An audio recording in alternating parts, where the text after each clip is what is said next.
And we're live. Welcome Hey, to the welcome. second. Hey, okay. Well, welcome to the second episode or second session of the Reclaimer Book Club report. Anyway, I'm being joined by Barry Bend. Say hi, Barry. Hello. And our resident Fox Girl enjoyer, Mad Courier 6. Say hello. Heyo.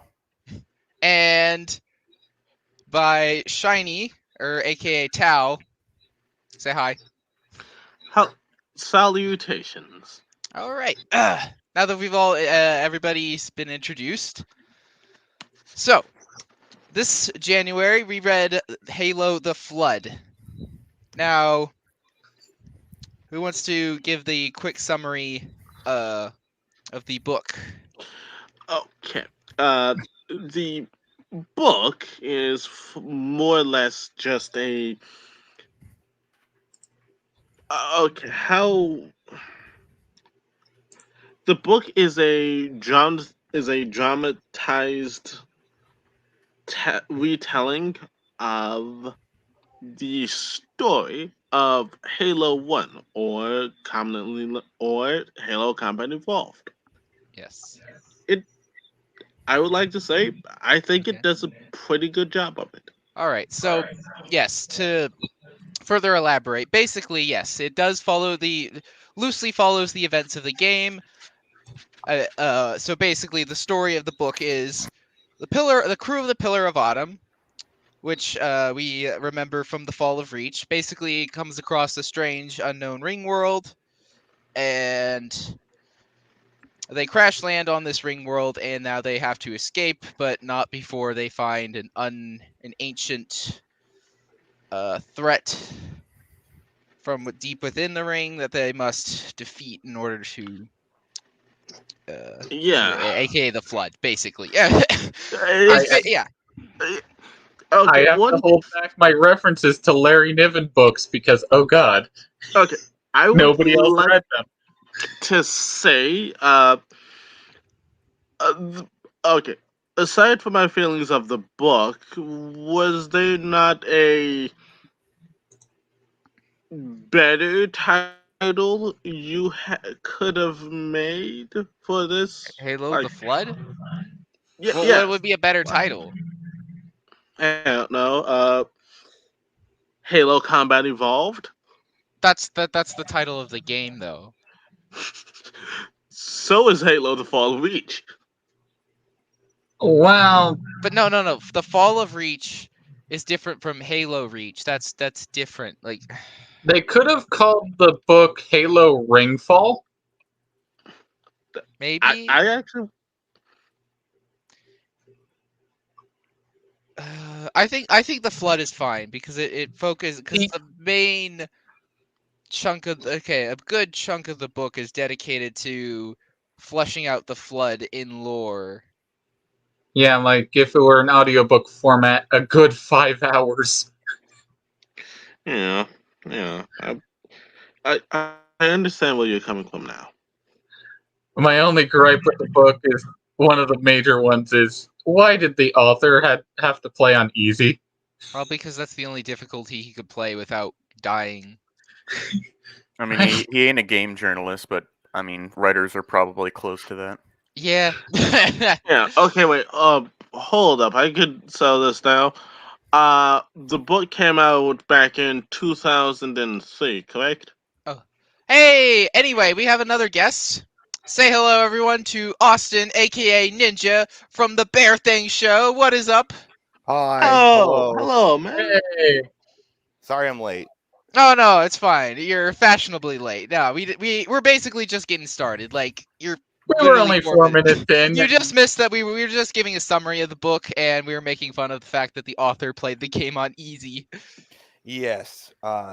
It's very noticeable, and I absolutely hate the author's voice for Master Chief. Like the way that Master Chief thinks and the decisions he makes are all like someone who doesn't know what they're doing.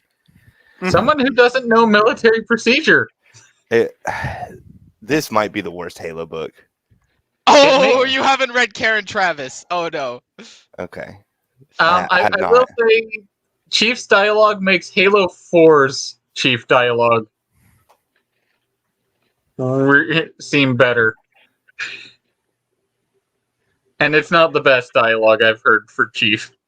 Yeah, I don't know. Halo the Flood. I think Halo the Flood is not the worst book, as I actually No, I partially enjoy it. There are things. So, with that out of the way, actually, everybody, we're here to discuss. Well, okay, let's all discuss what we liked about the book, basically. I liked a sentence. A sentence. I liked one character that was already dead. Oh, which one was that? It's the God, I forget his name, but Master Chief comes across his body in the Jenkins? library. Oh, No. The library. The one Master Sergeant Oh, or whatever he's who managed to fight his way through the entire library. Oh yeah, he's like, And he's like, I didn't know you, Sergeant, but you I must have fucking been wish I one did. bad motherfucker or one bad He made son it- of a bitch, like in order to get he this made it far. halfway. He made it halfway up. No, he made it farther than that. He was in sight of the index. He almost made it to the end, and then he died. So The fact that the Halo Combat Evolved Anniversary, when you put on the anniversary graphics, didn't have him as an Easter egg. yeah, it's the SPV3 mod Right. puts him in there as an Easter egg. I know that. Yeah.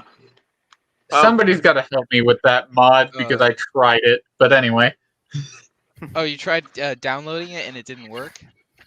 because it says I don't have custom edition, Oh. and it shouldn't need it. Now, if you have MCC, that should be enough. Yeah, I didn't register my MCC, and it's Hmm. Did you play it on anti-cheat off?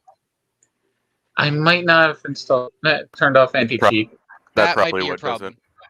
Okay, Anyway, after the show. we could talk about SPV3 later. But anyway, so it sounds like Ninja and Courier, you guys didn't like the book that much? I'll let Courier go. Not really. The Oh. events that the book covers, like in terms of one-for-one stuff with the game, I feel is like, how do I put it? It's kind of like unnecessary, right, to explain the events of the game, and then the stuff that the writer does add, like the like new content, you could say. In Fall of Reach, Ghosts of Onyx, and First Strike, the author is careful to go about like fleshing out the Spartans and describing the universe and stuff in a certain way that makes it seem, how do I say, realistic. It makes it seem like it's actually believable. William C. Dietz, he kind of makes the universe feel like you're playing a campy video game or you're watching like you're reading a Starship Troopers novel. Oh, the Van Hoven Starship Troopers, by the way, Yeah, not sorry, the other two. Yeah, versions. the fucking Paul Van Hoven or Van Hoven or whatever, Starship Troopers. Like it seems more like almost like a gamey parody or a gamey like goofiness to it that I don't enjoy that do much. not besmirch the books. Yeah, I think The the 1980 perfect Batman. example of this is probably was it Zuka Zamami and Yayup?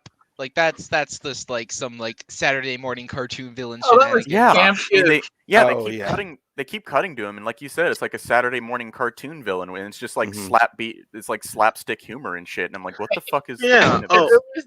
It was campy as hell, but I sort of have a guilty pleasure with the Yayab story.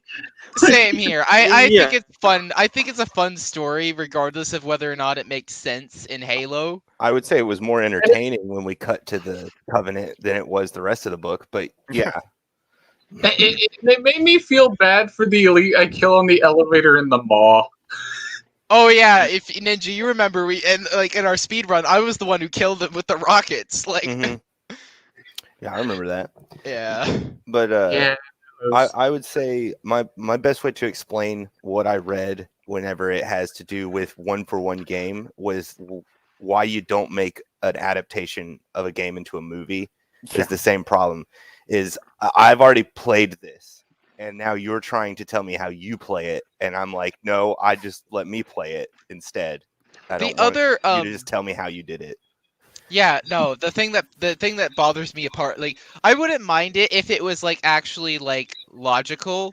I feel like if it actually did seem like he was paying attention to the game mechanics, But one, it doesn't, because he just seems to just like, and then Chief uses his assault rifle to gun down these grunts, and then Chief uses his assault rifle to gun down this elite, and then Chief uses his pistol to gun down this elite, and then this grunt, and then blah blah blah blah blah. It's Like- very dry and boring. One Yeah, of the it's craziest things that I actually had to make I had to actually write down the note because it stood out so much. Was that there was a few troopers, I forget exactly where in the book this was, but there's some Marines that with one salvo of rockets they take out 4 Banshees, and it's like that's just insane in Halo 1 to think that a group of Marines with just Yep. one shot each take out 4 Banshees. Yeah, Banshees are pretty fast in Combat Evolved. They don't have the bit of drag animation that the Halo 2 and 3 Banshees have. And the rocket launcher in C doesn't have lock on, I don't think. no, it Correct. doesn't. There were some beta stuff that it actually did, but that's beside the point. Yeah. Yeah, okay. I would Another like after you, sorry. Okay, Okay, yeah, I but would like to another say thing 2 that things. okay. first. We have to remember that the guy who wrote this at the time, he was 59. Oh, yeah. The author, yeah, Yeah. clearly he's just like video game thing. I don't understand. this. It's Yeah, just that like- definitely comes across on the So- page. What Yeah. it seemed like to me was he was just doing what he thought. Okay, he was doing what he thought could be good for people to maybe try seeing it for yourself. Like if you can maybe recreate this, and for other sections, it seems like it was just a maybe because of age he didn't notice this thing, Mm. but Yeah. Oh, Like- back to okay, back to what something I wanted to say earlier was like I think it's so funny that he's like, oh, and then Chief grabs a rocket launcher because like he needs to fight the hunters, and I'm just thinking, doesn't the fuck he should just use the pistol. That's all you need is the fucking pistol. And I'm like, oh wait, that probably wouldn't be an interesting like book, or that probably wouldn't be as interesting to write about. Yes, Chief just used the pistol to shoot down a banshee. Yes, Chief just used the Yeah. pistol to kill these 2 hunters. Chief just uses the pistol for everything because the pistol is so fucking broken in this Also, I fucking think game. I think it's very exploity because I think they just forgot in the game engine or whatever to probably like disable the rule for allowing headshots on hunters or Uh-huh. something, and so it just acts like They- a headshot where it just instantly kills them. Yeah, they fixed Oh, that yeah, in later when you- games. But Because, yeah, they did fix that though. The Halo 2, any machine gun just guns down hunters, no matter if they have the shield up or not. yeah, but I'm with you, Noble. I was definitely a little thrown off, and then I was like, well, it is a novel, and the hunters are definitely portrayed better in the book than they come across in the game. Yeah, they're Yeah. kind of pushovers in the game. You're right. but One thing that did strike me as odd was the fact that the writer forced the 2-weapon rule from the game. Like, Chief should be able to at least carry 3 weapons, at least in the book. Not in, like, 4 weapons is pushing it, but at He least... pulled out his pistol Right. in Truth and Reconciliation, which that's another thing that pissed me off. Is like he specifically mentions jackals on the Pillar of Autumn. I'm like, there are no jackals on the Pillar of Autumn. I'm like, okay, it's fine. Maybe Chief just didn't encounter any jackals in the Pillar of Autumn. But no, then he describes Chief shooting a jackal and the Pillar of fucking Autumn. And I'm like, what the fuck is this bullshit? No, Noble, I may not be as a stickler for you on this one, but I could at least understand if you were to do not from a gameplay perspective of Halo, but if you were to do an adaptation of it, you might as well throw in the jackals, at least in a passing, or even in a passing moment where Chief kills the jackals, and hey. But it never happened in the game. And it... That's why this is the worst book, is because you can't just tell me the game and then make changes to it whenever I've played the game. That's why Yeah, it's that's weird. another thing that pisses me Okay. off. It's like, oh, I imagine these cutscenes 1 for 1, and then Chief's talking, saying stuff that he didn't say in the Yeah, cutscene. I'm like, the other ugh. books don't have this problem, and that's why I think that they go higher up on the list for me. This one is this is like an impossible book. The author shouldn't have wrote about the campaign. They should have wrote about what the other people do. Like, because those parts of the book are more Are passable. the interesting parts, yeah. Yeah. Yeah, like I fucking love what Captain Keys is doing. Oh yeah, Keys is a badass. I love the Like- part where he just fucking kills the active camo elite, the spy. He's just like, Pistol Corporal, works can I pretty have well. your pistol? And he's like, yeah, sure, sir. And he's just bang, like, Yeah, that was cool. On Yeah, the subject of jackals, though, before we get too far away from that, Yeah. there's a section in the book where Master Chief charges the jackal, kills the jackal, it drops a plasma grenade, and he uses it to stick an elite. And Jackals jackals don't drop grenades. Yeah, I think in Reach, only the skirmishers do. They don't use them, but they hold them, which is Mhm. weird. Which is probably a programming bug. Probably. honestly, yeah. I mean, that I was part like, stood out to me that's as something well. that's something I never noticed in the gameplay, like during gameplay, because like I don't usually like. I feel like I don't throw as many grenades as other people do in the game, but Oh, like I'm a grenade it does spammer. make sense that jackals don't throw or use grenades I because second Barry. Okay, go on. Sorry, yeah, it makes sense that jackals don't throw or use grenades from a gameplay standpoint, because that would be pretty infuriating if they did and they're like hiding behind a shield like a little bitch. Yeah, that would be frustrating.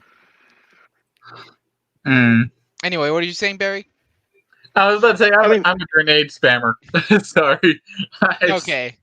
pick up a grenade, see a large group of Okay. enemies. Yeets! No, so that actually wouldn't be as bad as you think if you implemented it right. Like, for example, let's say you have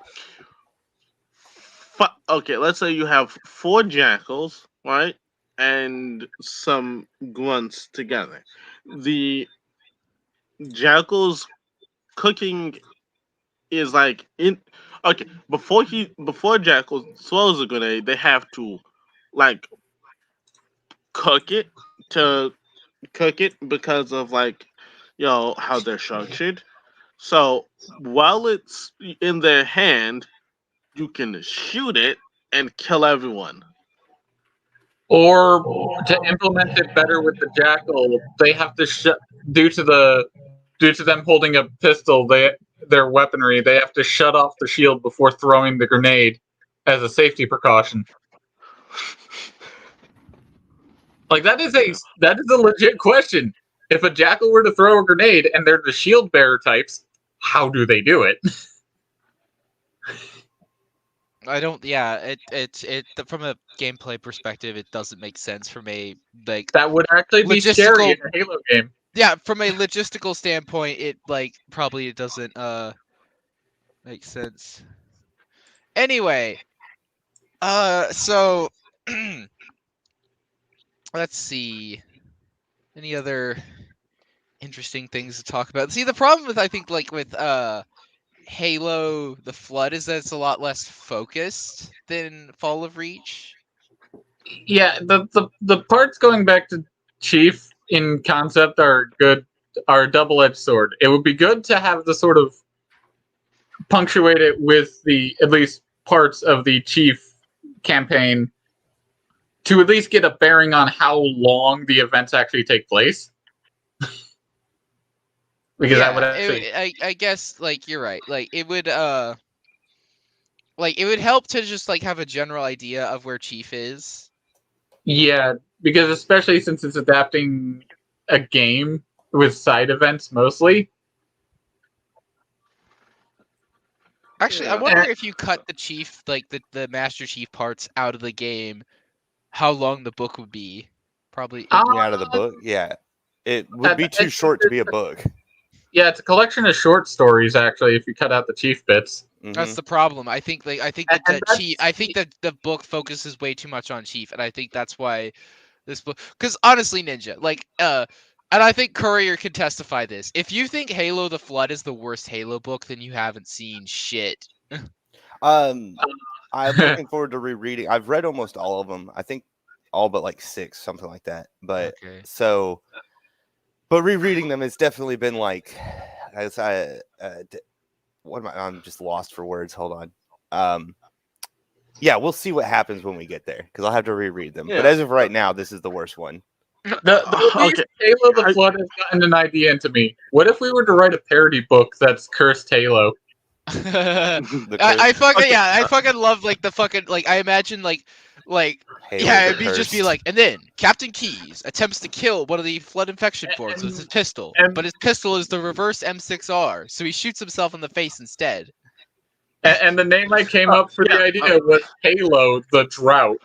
Halo the Drought. Okay, so That's good. I would disagree with it just being a collection of short stories because when you take away when you take away the Master Chief sections of the book, you get the Battle of Alpha Halo.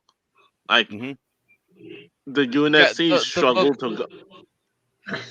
That's What- the book. That's what the book is about. It's the battle of Installation 04. Those are definitely the better parts of the book too. Yes. Oh yeah, But Like, yeah, the non-chief I- parts, dude.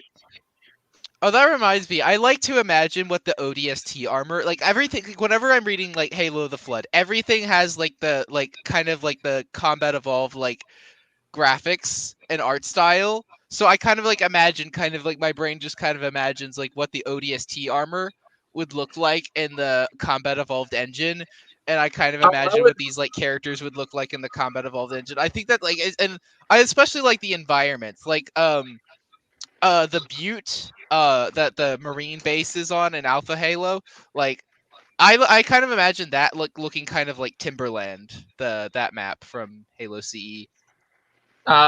Okay, I was speaking of the ODST armor. I actually thought of like a weird way how it would be done in the engine. You know the pilot helmet for the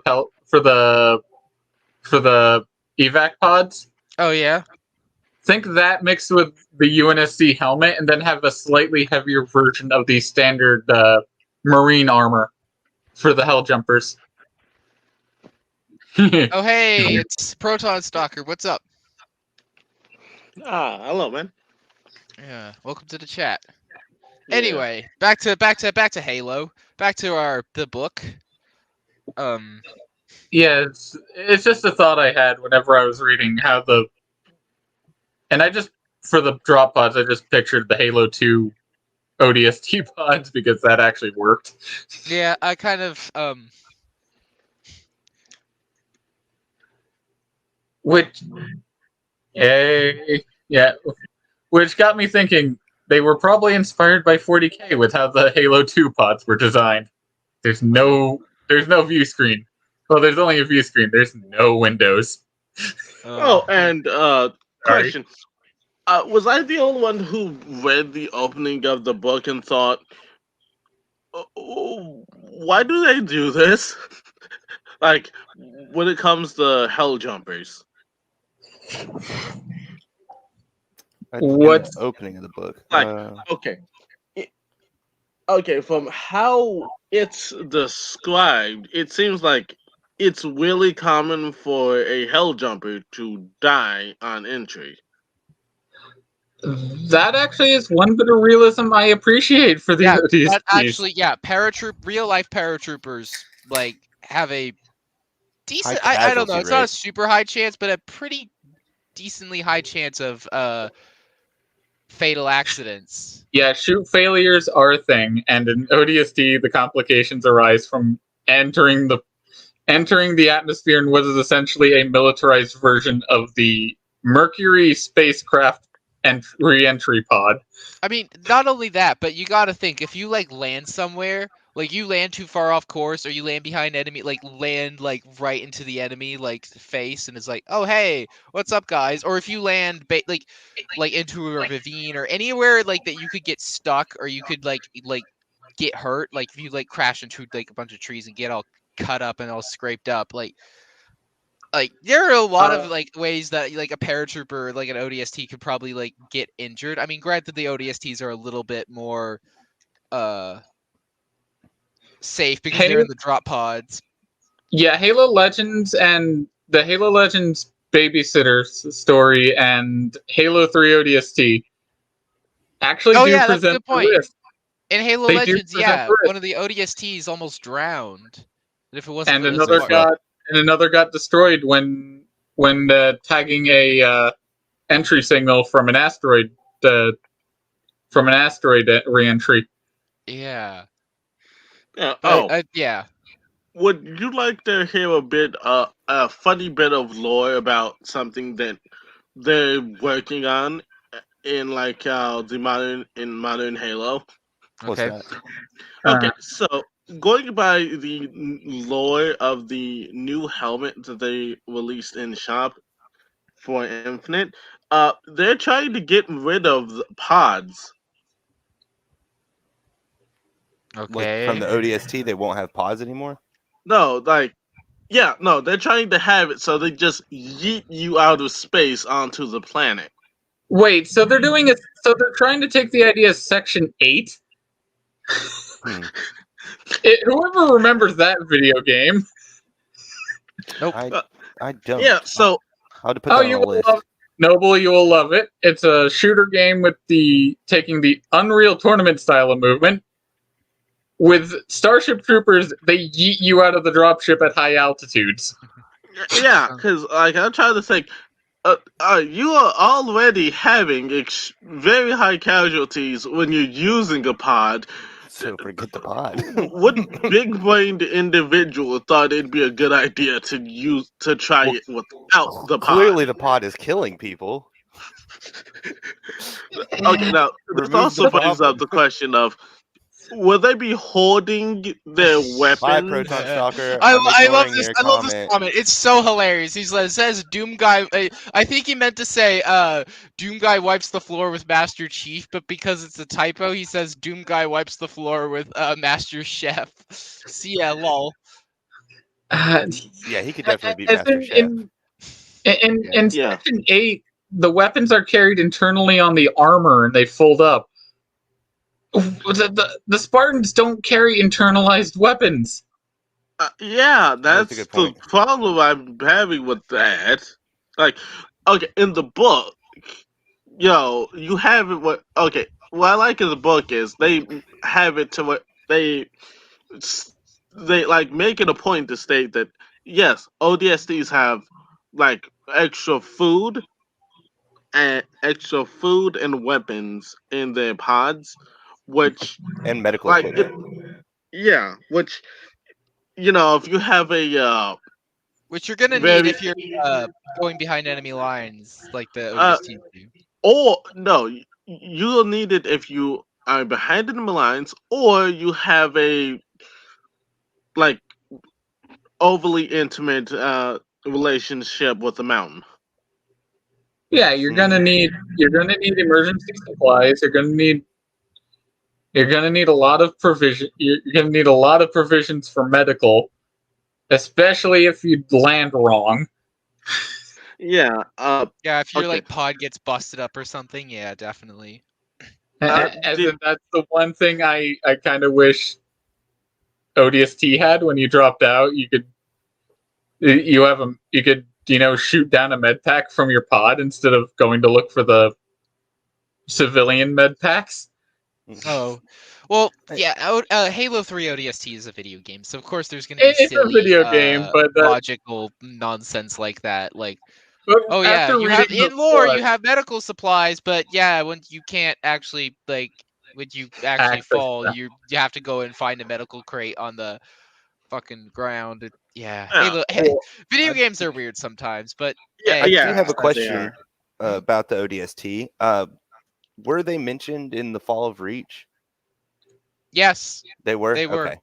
yeah. Yeah. Remember I when wasn't Chief? sure if this was the first time they introduced ODST to the Reach. I think it's These the are the first time we first see him in times. combat, but because in the Fall of Reach, what I remember is that the one of the ODST, the ODST is like a few, like 2 or 3, I think, or no, I think it's like 3 or 4 ODSTs get into a fight with Right, which they Chief. mentioned. People I don't. liked that part of the book because they bring that up in this book. One of the Marines talks to Captain Keyes about the boxing match yeah. from the last book, which I thought that was cool. Oh yeah, Major Silva. Yeah, Major Silva's kind of a dick though. Like, Yeah, I thought that was good. I will give keep the beef leniency alive. to Silva's perspective of the Spartan program because look at from that character's point of view. The Spartan program, by all metrics, technically is a failed program it at is. that point in time. Like Okay. I've been about thinking it. a lot about that myself. I Which think it was a waste of one? money. It's Yeah, also a bunch of war crimes. Yeah, exactly. It's a Yeah, waste of money, that resources, was and definitely illegal. It mentioned. would have been better to train Yeah. more ODST and build more frigates. No, like that's the thing that I've always wanted to know. How much does it cost to make a Spartan? It costs as much as a Do battleship. you want me to Oh, pull no, out that's all just the these armor. journals? The training might be more expensive. That's what I'm saying. You I want think me to pull- the money could have You been want me to utilized pull better. Halsey's journal because I have that? Sure. Oh, okay. Yeah. It'll be a short bit. I have to All right. dig out my Yeah, no, special it's fine. edition I think box. we've gotten off topic like a lot, like Yeah. worse. We but should I try to think- get back to the book. Because Yes, we should. Sorry. yeah, I could so because of how Spartans work and are viewed, I imagine on a bunch of battlefields, you'll have like ODSTs dropping and laying down their lives to, get the victory, right? Then you'll have a Spartan come in, complete 1 or 2 attacks that yes, they did contribute to the victory, but they didn't pay the majority of the price to get it. And like The other if problem. you Sorry. The other problem, militarily speaking, is that the Spartan may have the Spartans are designed to take out high priority targets. Like they are not frontline troops by most metrics, even if they are superpowered, superhuman. They're meant to be special forces units. Like with the right support, they could be deadly. But if you kind of just like neglect them, and actually, there's also a real life example of like where a group of Navy SEALs get stranded, and like they have to defend a spot. Like they're basically dug out, but they eventually do get overrun by terrorists. And it's the same thing with the Spartans, where like the Spartans are really good when they're like being backed up by like other ground forces. But if you like mismanage them, then they will get fucked up and they will No matter the weapons or support, there will always be the Operation Snafu. Situation normal, all fucked up. Yep. And Yeah, I could okay, finally say it. We're 32 minutes in. Thank you, YouTube. okay, so how I would best describe Spartans is, for anyone who's familiar with 40K in chat, they're basically talking about Yeah, 40K. We're okay. we We're will back leave on that topic. out Back for with the now. book. We know what Spartans are. Back to the book. Anyway, Sorry, that Anyway. was and it's just I think we've gotten off topic enough. And so yeah, back to the book. So I think Major Silva again. Like he's kind of a dick because he's kind of like the way like I get why he feels the way he does about the Spartan program, but the fact that he's like disrespecting Chief like in front of his face is like, have you ever heard of Charles Darwin? You probably haven't because he didn't go to war. You stupid Spartan. And he's like, yeah. By the way, yeah, you guys are a failure because Charles Darwin is blah blah blah blah blah. He believed in natural selection. You guys aren't natural, and you guys died off. Like, so you suck. Like, to be fair, Silva's actually tame for a commanding officer. in that sort keep of in mind role. who Like he's tame. talking to here. yeah, but at the same time, you're not gonna shit on somebody who won the Medal of Honor. Chief is also a non-com. There's the thing with Marines is that if he's a higher rank, he does actually have privileges and above you to do that. Like, it is how I look at Well, but how Chief I is look at- Navy. He's not Marine Corps. No, he's classified as he's still a non-com, and he is a ground force unit. Marines kind of have the weird hybrid role of a Navy and a ground unit. That's true. Because Marine is essentially was back in the olden days of old-timey warfare, back when like during the Age of Sail and during like the era of muskets, like Marine just meant naval infantry essentially. Marines Yeah. technically are still naval infantry. Technically, They do a lot more stuff, but they are primarily naval infantry. Yeah, the Marine Corps is kind of weird, especially the fact that they're like their own branch Mhm. in the United States military. Well, I they think were also their the UK own brand military. from their inception because unlike the British, in fact, Britain copied us after we developed it, developed the branch, where Navy personnel were, Marines were essentially, let's train infantry for boarding action. That's how Marines were started. They were Yeah. ship security.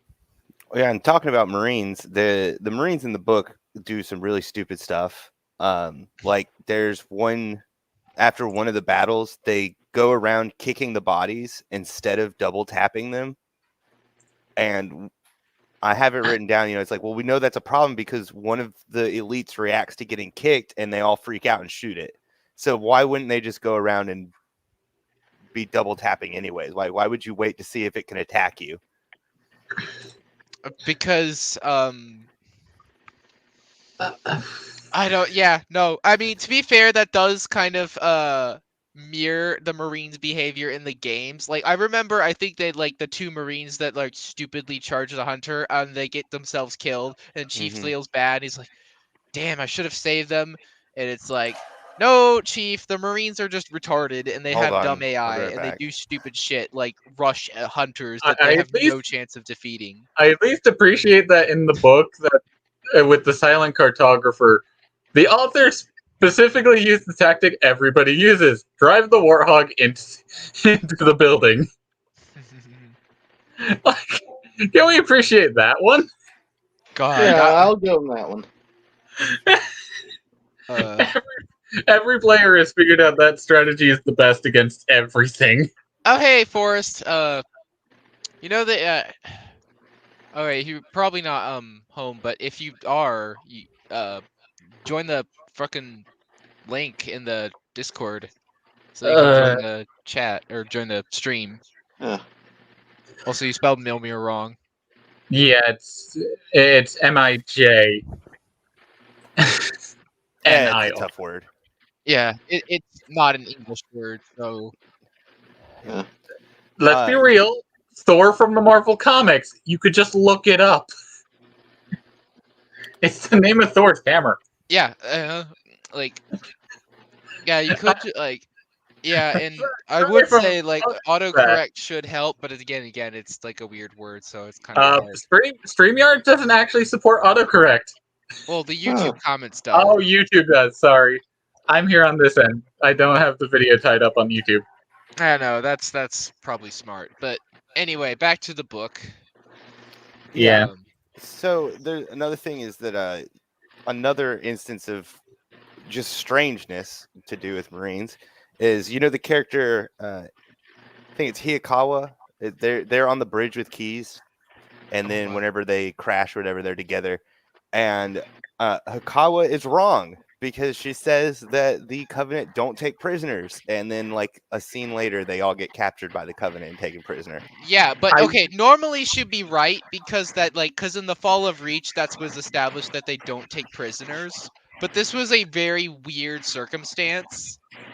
So Especially actually, but considering I just fucking love that. Like, I forget what the fucking bitch's name was. That was bitching about like, I don't want to walk around and like, can we just surrender or can we just give up? Yeah. Like- And that's why Hikawa is like, "Bah, we can't do that. They don't take prisoners," and then they immediately get captured. And Yeah, taken no, prisoner. but I think it was hilarious. I think that like, I mean, granted the fact that it did go poorly in the long run, but at the time, like, it did seem like the logical answer. If you want to fucking like just like and we got Dude, if you want to Keys give did up, then fine. Like, we'll tie you up and Keys you're is gonna such give a us your boss. weapon. Yeah, in that moment, be like, "Yeah, okay, sure, you can surrender."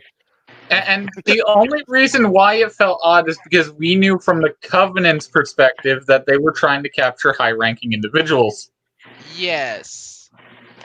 Like Like the that whole was thing. established, and yeah, like, but otherwise Hikawa would be completely correct, like, because that's Hey, what the I'm- Covenant normally do. I'm fine And- with that. Sorry oh, about hey. my absence. Welcome back. Hey, and let's be real here. After they got captured, the elites did kill most of the bridge crew that were Yeah, down that's there. the thing though, and like, yeah, they did kill most of the people, and that pissed me off because like I like those characters, Hakawa and Ensign Level and all the other characters. That I can't, I don't remember all of their names, but I do remember those two.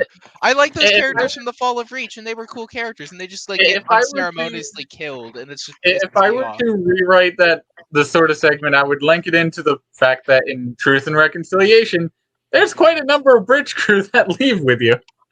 No, that's Um, no. It's only sorry, it's only Keys and like 3 Marines.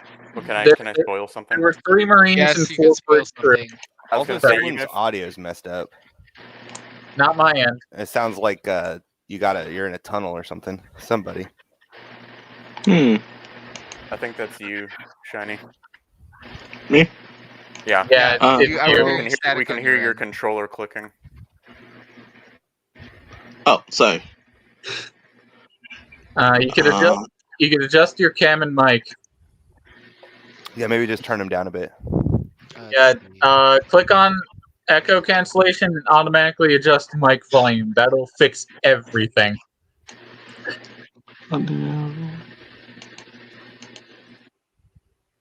Oh, it's so much better. Thank you. Thank you. Always Anyway, look at the up. I actually can do it myself. I actually turned off automatically adjust it because it wasn't working properly, and then I just turned them down. Okay. Anyway, or whatever. Even if they hadn't died to the elites or whatever there in the Covenant, they would have died at some point. Because if you look at Halo First Strike, only the Master Chief, Johnson, Locklear, Haverson, and like 2 other people survive Halo being destroyed. Everybody else is killed. So Mhm. Yeah, because Good I think the bulk of UNSC personnel died in Oh. the crashing of the or not the the Truth and Hello, Vom. Reconciliation. Because Yeah. if Oh, you yeah. remember. The Truth and Reconciliation nuked itself. No, not it. It didn't nuke itself. Specifically, Oh, no. Major Silva was being a dick, as he does. He's like, guys, we should totally capture samples of the flood, and we'll be heroes, and it'll be so cool. Like, and then like, yeah, McKay is like, yeah, and both Wellesley and McKay are just like, nah, this is fucking stupid. Like, you're Okay, fucking so- crazy. And then basically, just McKay just throws a grenade into the main shaft, which they foreshadow earlier, like in that chapter, that like if anything like gets in that shaft, like that means the whole ship goes down.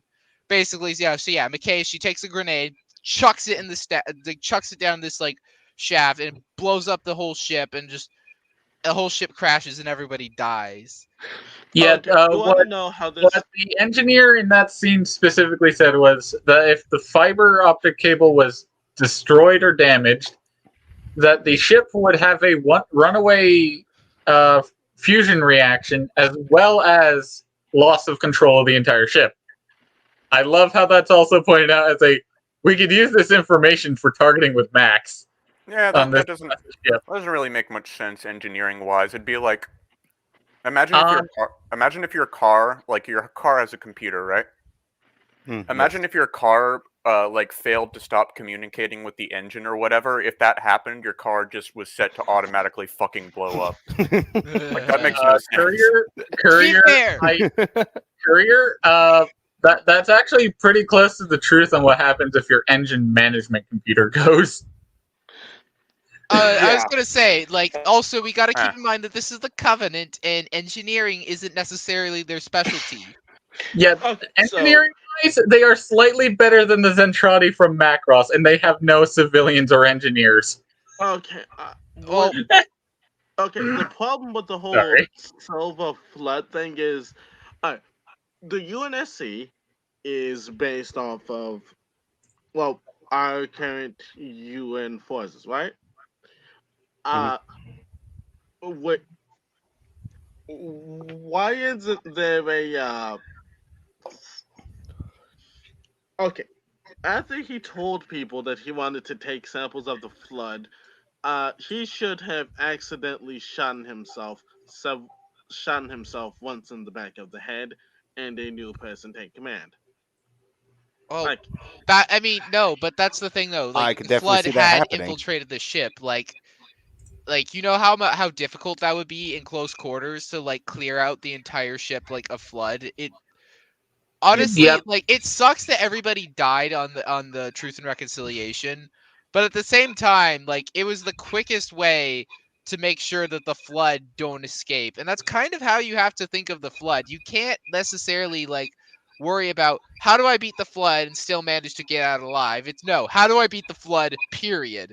Like, it doesn't, like, your life at, like, once you come into contact in the flood, like, you're like getting out alive is more optional, we'll put it that way. Yeah, you're pretty much the speaking of getting out of the way of the flood, lack of Sergeant Johnson. Oh my god, they actually I had that in my notes of the book before I lost my notes, and which is why I'm like, oh, that's right. I had it noted that in the Truth and Reconciliation that they replaced Sergeant Johnson with Sergeant Parker, and I'm like, who the fuck is Sergeant Parker? Oh, I don't give thank a you. shit about- I was wondering. I have in my notes Sergeant Parker ? And I was like, why did I put this? And it's like, yeah, because it's someone that was never there ever. Who the It's fuck just are here's a you? guy, and I'm like, Yeah, who's Sergeant Who? Parker? Where at least have Sergeant Stacker. We know who yeah, Sergeant someone we Stacker. know. Even That though it's explains never my note. explained how he survives, but that's fine. Oh, and neither is it explained how Chips Dubbo Chips Dubbo, survives. yeah. Who's never mentioned in a fucking book either. Well, there's actually an Easter egg, or not an Easter egg. There's an achievement in Halo 3 ODST that acknowledges how Chips is both in Halo Two 3 places at once. ODST and also in Halo 2 at the same time, despite both events taking place at the same time. So he's in two separate places at once. And the achievement recognizes that. Makes fun It of it. recognizes that. It doesn't explain it though. Even the achievement is confused. Chips Dabo is the Sly Marbo of Halo. That's the only 40k reference I'll pull in this entire thing. I'm done. Yeah. Anyway, Sorry. Had to I don't pull know it. who that is, so like that reference just flew right over my head. But no, Chips Dubbo. Like, honestly, like, it would be kind of interesting to have a little bit more lore on Chips Dubbo, but at the same time, like, if you do that, you kind of have to be like, this is where Chips Dubbo actually was during the Battle of Alpha Halo and the events of ODST, or not Alpha Halo, Delta Halo. Yeah. Or you could have the joke where he has a twin brother. Yeah. Okay, how I look at things, how I look at Johnson and Chips is this. They were able to get a I think it was called a Spectre. Mm, Yeah, no, the Covenant fighter. That's a Spectre, Seraph. right? Seraph. No, okay, the one that's for ship combat. The Seraphs are multi-purpose. Okay, The yeah. Seraphs are the ones Oh, that wait, we are you see, talking like, about? Are you fighting talking about longswords. the Spirit dropship? No, not that. Oh, hell no. That thing sucks. No, the Seraph is what they use to fight against longswords and stuff. Oh, yeah. Are you talking about the what I'm saying Banshee? is, no, not a Banshee. What I'm saying is, Chips and Johnson were able to figure out how to get one of those off of the Truth and Reconciliation, and then booked it. But we don't have any lore that says how they got off. Unless it's mentioned in First Strike, which I have not actually read First Strike yet. It's been a long time since I've read it. One thing in the book I do appreciate is how even the elites don't like the prophets. Like, it's very begrudging. Oh. Yeah. Like, that was a very good dynamic that they pulled in What's that. this? Oh, this is an image. Yeah, it's the Seraph fighter. Yes. And you found it in Bing. Yeah, I binged it. You don't bing it? No, No, I DuckDuckGo it. That's a good answer. And this is the Reach version. I like the Halo 2 version better. Oh, the Halo 2 version was pretty good. I like that one. I never liked the bendy tail that it had. Yeah, that's a little bit weird. Anyway, Back I to know Halo, it. I guess. That's Man, you. didn't even show it to the audience. We're just sitting here talking about an image, and they don't Oh. even get to see it. Okay, can we That, show it that's to the on audience? Noble. Oh. That's on Noble here. Yes, that is on my. That is so why you okay? unprofessional. If you wanted me to show it to the audience, you should have said to show it to the audience. And that's on whoever. And that's on. Nope. That's on That's Ninja on for. Nope. That's Nope. yeah. That's on Ninja for not Nope. telling Noble to show it. Still totally on Oh, the give me main a second. host. Okay, let's Yet see. you have host in your name. Yeah, but I'm not the main host. Okay, there we go. That's There that, you go. that's the Seraph picture. That's the one from Reach. Yeah. Yeah, the Bendy Tail one. Yeah. I don't There. like. Now the I don't audience like- will be happy. I guess that technically would make it the one from the one that the Combat Evolved one too. That's okay. Slightly off topic here. That's something that I never understood with like Halo Reach the game. I don't understand why they didn't like try to make the art design for Halo Reach look more like Combat Evolved with its like art design. I mean, don't get me wrong. I like some of the Halo Reach designs for stuff look cool. I just think it would be kind of cool if like the assault rifle, the shotgun, the Magnum, and the sniper rifle looked more like their Combat Evolved counterparts than just like completely making up a new design. Yeah. Yeah, like okay, what? Can we talk about a problem that I noticed with the AR? Which Wellesley. No, with the AR. Which one? MAB, right? The Oh, MA5B. Yeah, the assault MA5B. rifle. Okay, so it stated that you need like what 50 rounds to take down an elite, like the Uh, shooting shield. Then On normal, it takes actually 36 to take down at least a regular standard issue blue elite. The Elite Miner. Okay. Yeah, the elite miner. Sorry, I was thinking in terms of ground pounder. So I'm like, oh yeah, it's just a grunt elite. I've memorized like I always like think of like the elites in terms of like their actual rank. Oh, this is an elite miner, this is an elite ultra, this is an elite major, this is like a zealot, blah blah blah blah blah. This is elite spec ops. You get the point. Like Yeah. It takes 36 to take out a minor. It takes 45 to take out a major. Ultras and higher, it takes a full clip and a half. I don't think Halo Combat Evolved has the ultra. I think it has the elite zealot, but it doesn't have the ultra. Huh. Correct. Okay, yeah, so it's only zealots to take a clip and a half, though. Anyway, I cheat with a rocket launcher every appearance they have. I use the plasma rifle or the plasma pistol, or sometimes the needler if the elite zealot has a plasma rifle. I have bad luck. Every zealot I find has an energy sword. Yeah, and that's why you use the plasma rifle. Specifically the plasma rifle, because the plasma rifle also has the stun ability, which will like slow down his charge. Okay, I just stick a plasma grenade and see him roll off or die with the plasma grenade. So I have that's a risky strategy because the elites have a tendency to kamikaze you if they get stuck with a plasma grenade. Oh, you stick them with a plasma grenade, they rage before going after you, and I just backpedal. It's still an unnecessary risk. Unlike with the grunts, I love the attention to detail that the grunts, if you stick them with a plasma grenade, they run back to like screaming, "Get it off!" and just like complete idiots, just like, "Hey, like help me," and then they fucking blow everybody up because they're idiots, and it's hilarious. And it's attention to detail like that in the combat that makes it like interesting. Like you think, yes, I'm gonna throw the plasma grenade at the elite zealot because he's bullet spongy. I don't want to shoot him, but nah, he actually does. He'll actually fucking kamikaze you if you do that. So. Well, they tend. Well, from my experience, every time you stick them or take down their shields, the elites have a 3-second berserk phase where they basically rage. So I use that to my advantage with plasma grenades. I think that might be a little bit less forgiving on the higher difficulties.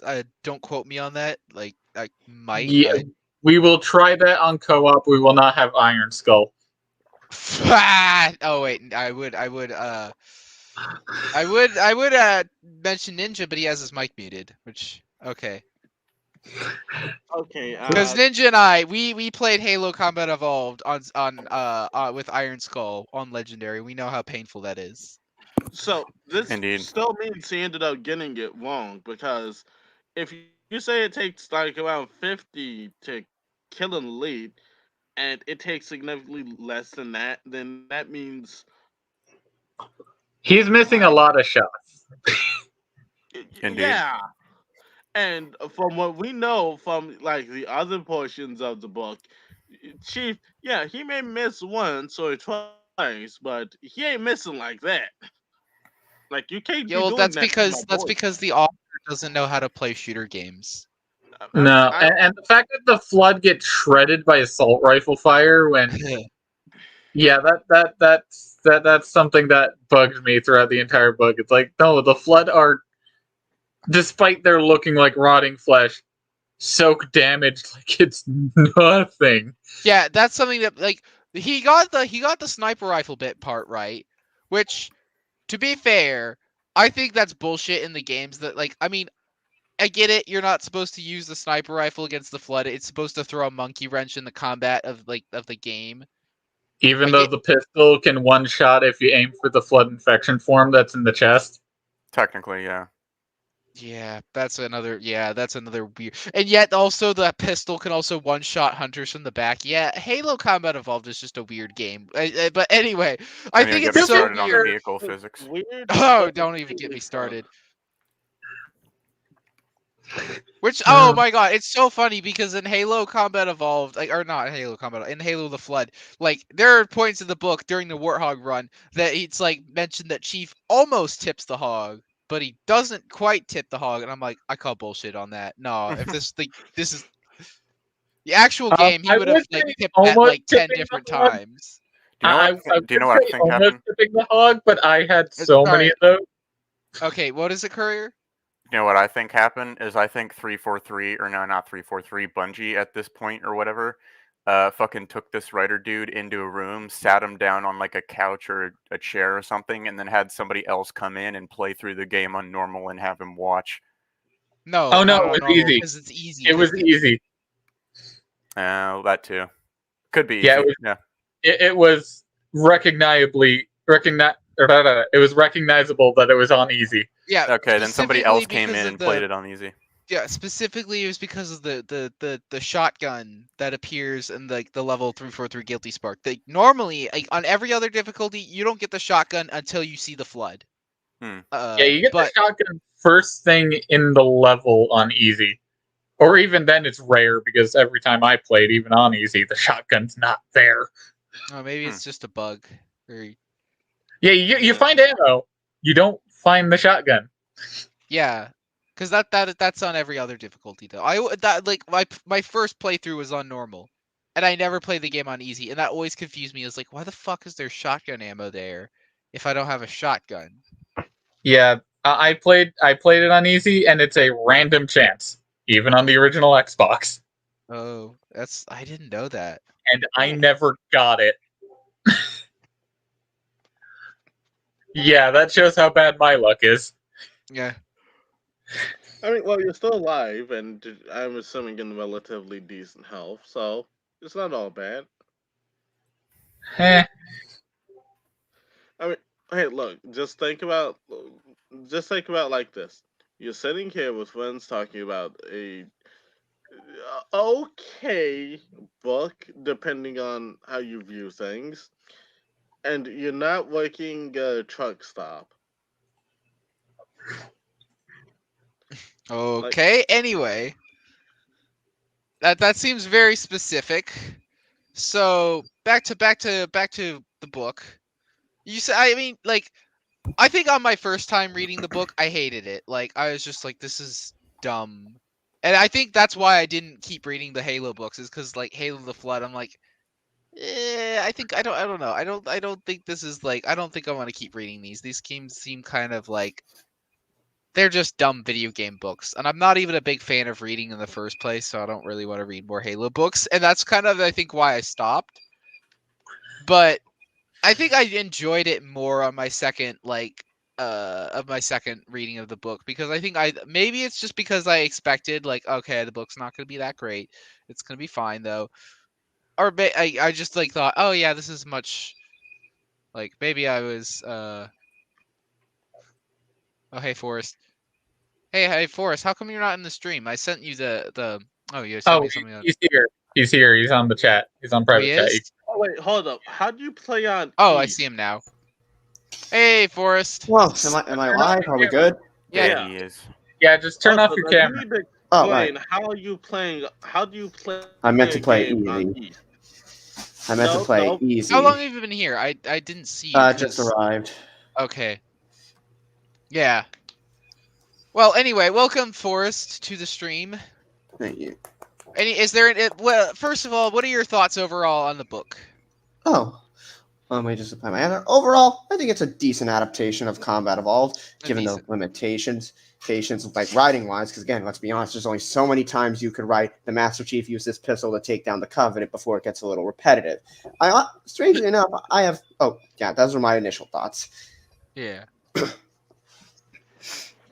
Now that you bring that up, the constant every half chapter with the chief, or even with the Marines, pointing out the exact caliber of the pistol, sniper rifle, assault rifle. Yeah, that was something too. I Launcher. noticed. William Dietz' Yes. logic. The Master Chief loaded his assault rifle. No. The Master Chief loaded his 7.62 NATO armor-piercing rounds into his MA5B assault rifle. There we go. That's his logic. Yeah, it's like he had a word count Like, I to would- That's reach. just padding it out. Yeah. Yeah. I'm a gun nut, and I'm going. You put too much. You put too much. Like, I'm cool with it if it's the first time in the book that you've introduced the weapon to be like, here's the specificity. At specificity. least once in a chapter, not. I would say Oh, one but- in the book per yeah, weapon. it's specifically Chief rips him apart with 7.62 with a barrage of 7.62 millimeter NATO cartridges with his MA5B and blah blah blah blah blah. It's just like, okay. Plus, Okay. I mentioned that the Marine, with it, like in the chapter 2 when Chief and Fitzgerald are driving on the Hail Ring, it said that Jackals and Grunts were cut in half by the Warthog's machine gun or 12.7 millimeter chain gun. I think that's a figure of speech. I don't think he literally means cut in half. Oh.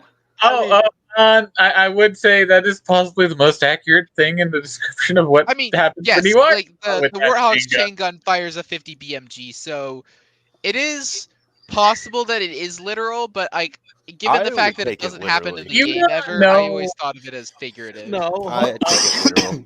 Okay, no, They wait, hold nicknamed up.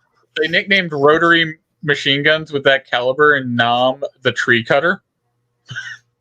They would Eh. use them to cut down trees, like literally sometimes. So yeah, I could see it mowing, like sawing a person in half, or an alien. Oh, if you've seen what is it? I think it's Garantham that does this, where he like takes the ballistic dummies and shoots it with different calibers. I think it has like split in half from a 50 caliber, like the ballistic torso. The one thing I really wish, accuracy wise, at least with the grunts, is they should explode. Yep. But then again, it would have been much. Well, I want to say would have dumbed down the plot, but it would make the Covenant seem. I don't know how I feel about that. On the one hand, it's accurate to lore. On the other, it's kind of hard to feel invested when you know entire squads of Covenant can be cut down just by shooting one grunt. Well, okay, I think the grunts don't always explode in gameplay. I think you have to hit the methane tank in order for Indeed. them to explode. Unless you're Halo Infinite and you're using explosives, those guys now explode like pinatas, even without the grunt birthday party skull. Yep. Kukuwacha. Real quick. Never mind. I need to upload the images. Just continue speaking, gentlemen. Yeah. Anyway, Oh, but actually, back to the guns of the book. It seems like the MA5B is just mentioned way too fucking much in the book. It's like, God damn it, Chief, use your fucking pistol more. Like, that's the best weapon in the game. It always seems like Chief uses it in the book to take out enemies from like a certain distance. Like it, like oh, if it's too far to shoot it, like with my assault rifle, which even the range of the assault rifle is greatly exaggerated, I'm like pretty sure compared that's. to the game. May I Yeah, in reject Combat the reason as Evolved, to the why? assault rifle's range is frankly terrible. It's worse than the shotgun. Frankly, the With shotgun has someone- better range in that game. Yeah, the shotgun is like the shotgun was really good.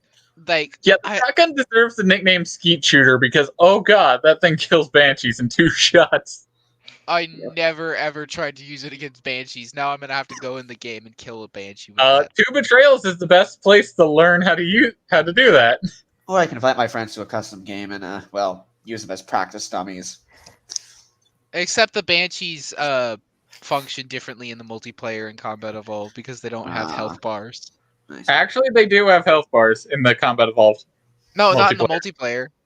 Really? They do the In energy. multiplayer, all vehicles were invincible. It's just that was player health. So, say if you got shot at a warthog, it was you took damage, not the vehicle. That's how it worked in Combat Evolved multiplayer. Yeah, which was always kind of weird to me because I'm like, does the tank actually protect you? Do you actually take less damage, or it's never clear necessarily. With the tank in multiplayer, you have to shoot in the general area of the cockpit to get the best damage. Other than that, it bounces off the armor.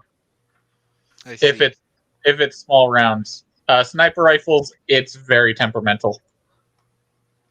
Yeah, I feel like when I'm ever in the tank, like in Combat Evolved's multiplayer, I feel like it's always like somebody with a sniper rifle that kills me. Well, then again, you're a big target, and they don't have an enclosed cockpit. Yeah, which also is another weird thing about the Scorpion. Okay, that's a weird thing about the Scorpion tank. The fact that you can clearly see the cockpit, like it's visible. I get why it is there There you go, for much a better video avatar. game, but like it seems like if the fact that you could just like, if you shoot the tank from the right angle, you could kill the driver, and the tank is basically like taken out. Plus, if you have a sniper rifle and you're good enough, you can even just snipe the guy right out of his tank. Yeah, exactly. It doesn't make sense. It seems like the driver should be better protected. Like in Wait, like, hold on. Are actual we talking about a regular person or a spine? in general. I'm just saying that the in driver in multiplayer- the Scorpion is just overexposed. Yeah. In the multiplayer, the driver is overexposed because all they give you is a louvered cover. They don't even give you the glass cover. They don't give you the armored cover that the campaign model has. Even the armored cover, I think, is like a little bit questionable. Is like how much protection does it actually give you? Because if like an explosion went over, like hit it, like would it survive that? Like would Depends it on be how much survive to be shrapnel hit gets with a through. 50 cal or with a 14.5 millimeter that the sniper rifle shoots? I don't know. Probably not. It depends if the glass is armored glass or transparent aluminum. We will never know because that is one detail they will never tell us. Yep. Anyway, back to the flood. Been enough about Halo's weird vehicle design. Yeah. Uh, Alright, so question. Who thought it'd be a good idea to use grunts? Like, from how they're portrayed in the book is okay, not even from a combat standpoint, but from a Just breathing into their logistics mic. standpoint.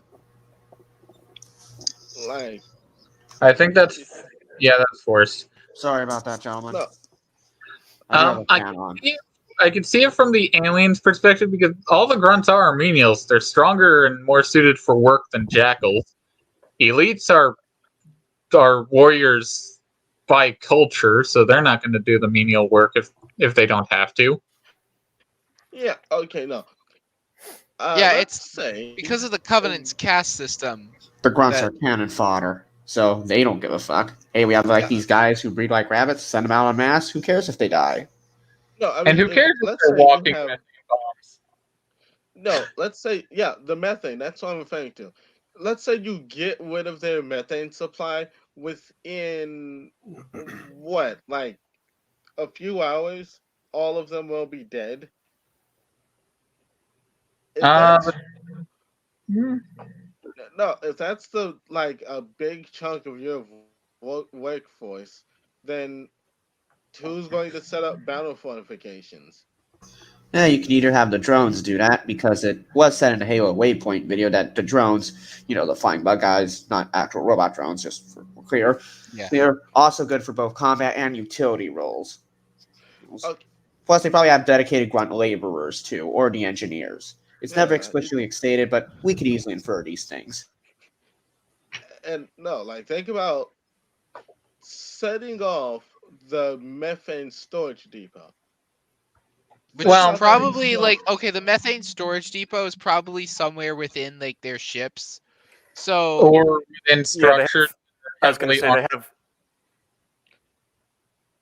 you were saying, Courier?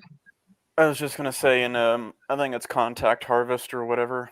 At least I think it's Contact Harvest. It describes them as basically having like you have the living quarters or whatever in the Covenant cruisers, and then like in the back of the living quarters or whatever is like a little separate area, sealed off area that has a methane atmosphere for the grunts to just like chill and relax in.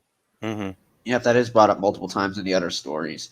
Okay, yeah. Speaking of Cole Protocol, we're gonna have to talk about this later, but after not Cole Protocol, after we read Contact Harvest and Cole Protocol, we're gonna need to figure out which book we're gonna read next after those two because Let's do the shitty Karen Travis ones. oh god. I am not reading Man, I those. was wanting No, to do thank you. Onyx. No, Well, we're yeah, no, that we're is- reading Ghost of okay, Onyx is no. my favorite. Okay, the order of the books we're reading right now, it's after Flood, which is going to be February this next month. We're going to start reading First Strife, then Ghost of Onyx, then Contact Harvest, then Cole Protocol, then whatever the fuck we decide to read okay. next. Yeah, we can do crappy books after that. All right, Get them out of the way. So, Alright. so will it be late February or will it be in March? We'll do First Strike. Just Well, for- we start reading the First Strike in February.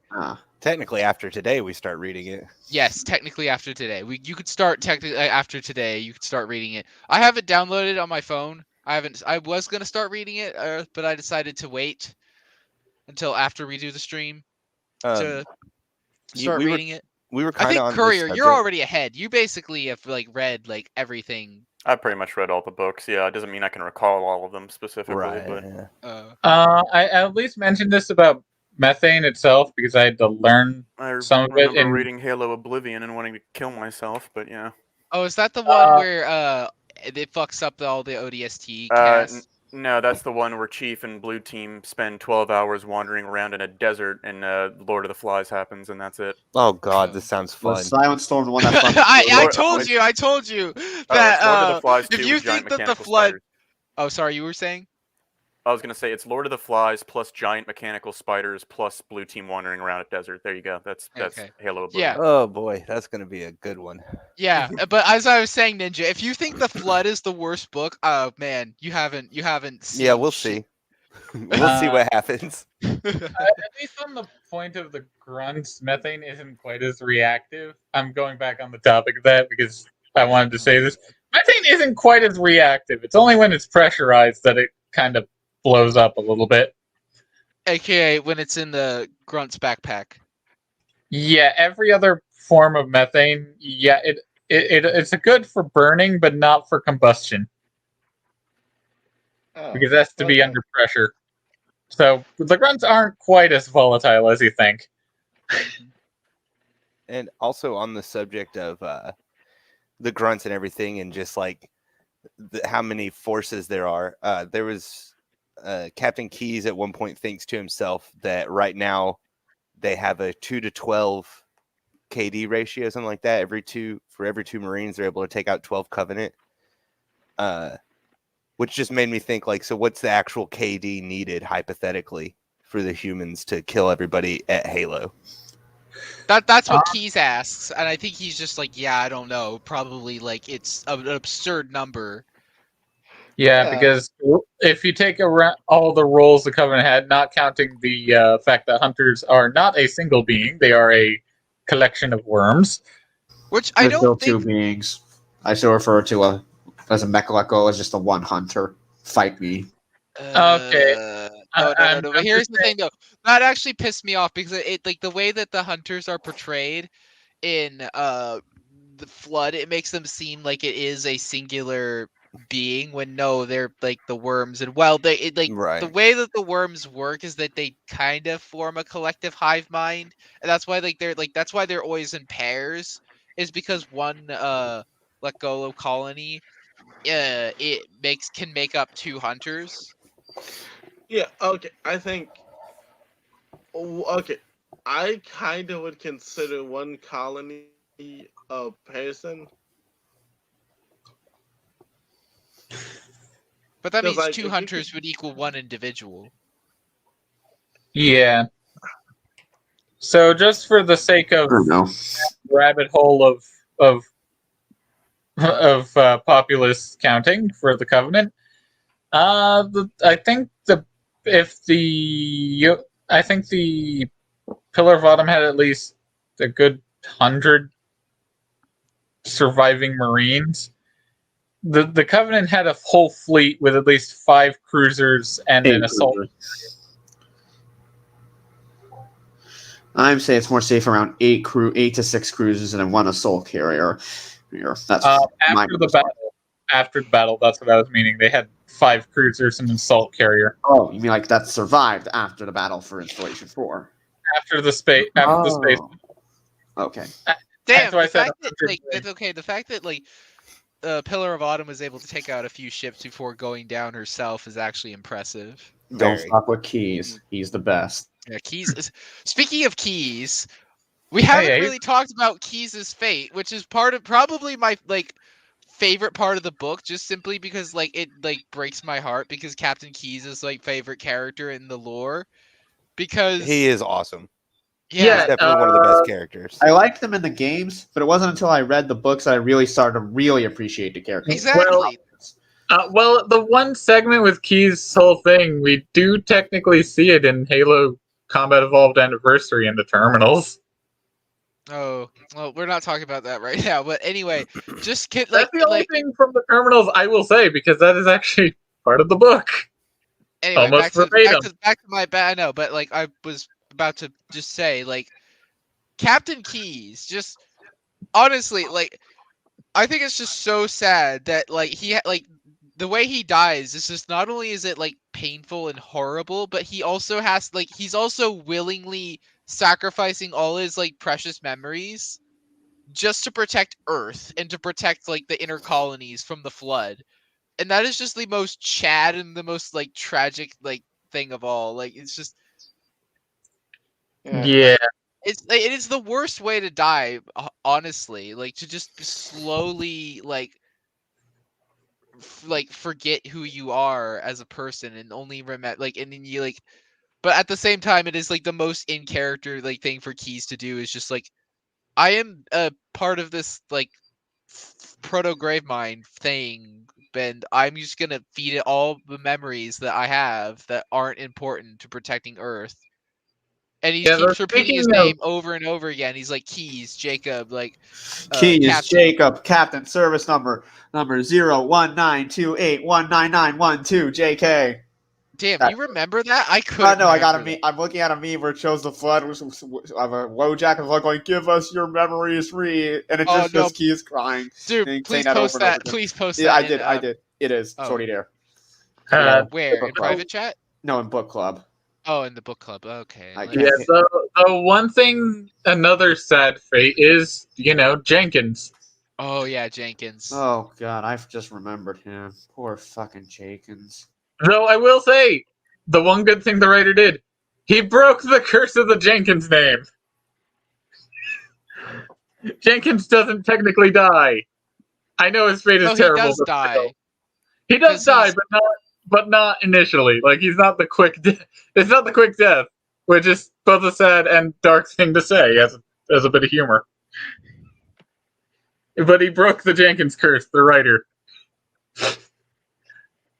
Because, God damn it, World of Warcraft. Why did you have to make that a meme? Sorry to bring that up. No offense taken. We're good. Here's the Yep. Dude, that's fucking hilarious. I love that. And at least appreciate they're using the Reach model, which is the best version of keys they ever have. Yeah, which they reused the Reach model for Anniversary, right? No, not for Anniversary. That model is based off of the Reach model, but It it's just not. looks so bizarre, though. Everything Yeah. in Anniversary just looks so bizarre. That's the thing. Yeah, the messing with the models for Halo Combat Evolved. It's like the Thunderbird Super Marionette puppets. Yeah, the fact that Combat Evolved's animations weren't made for like the Reach like assets. Yet SPD3 manages to do the impossible and actually do that. Okay, keep in mind that there are several games that have literally most of their.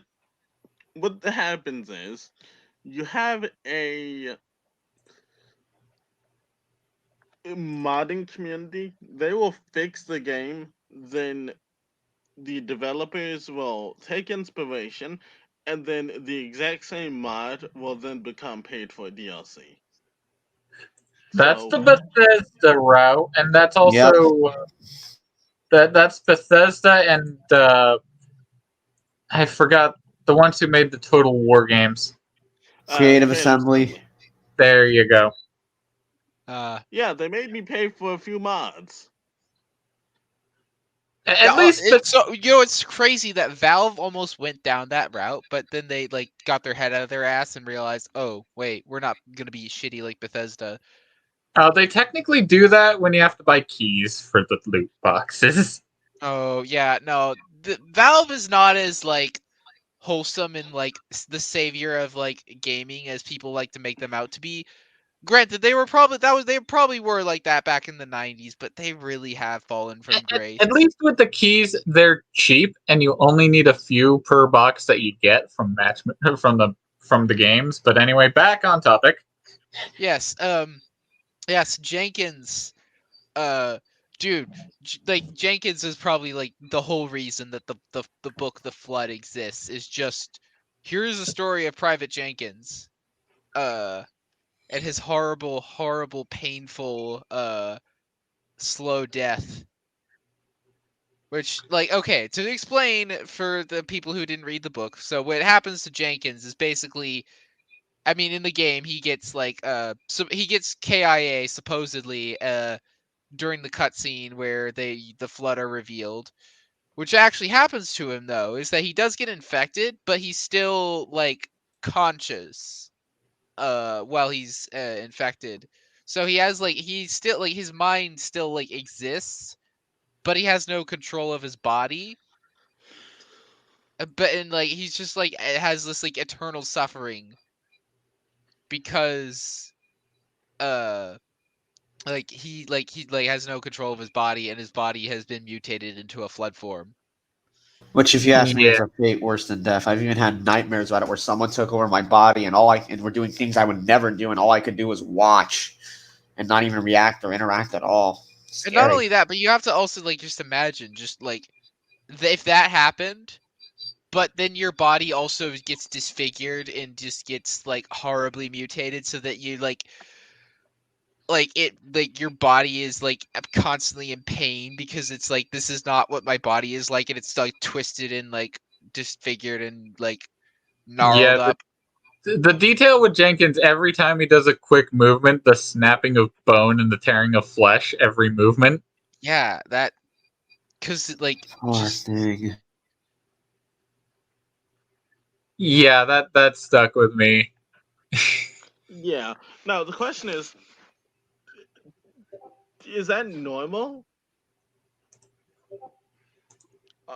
we assume so, but actually another thing that interests me, I think like the Flood forms in Combat Evolved, they seem to have like, or not in Combat Evolved, in the book The Flood, they seem to not feel pain, because when it like I think it was the Jenkins Flood form that when it gets its when it breaks its arm, it's like it specifically uses like its broken arm bone, it like pushes it out of its like body so you can like exposes it, and it tries to use it as like a very crude knife, essentially. Like,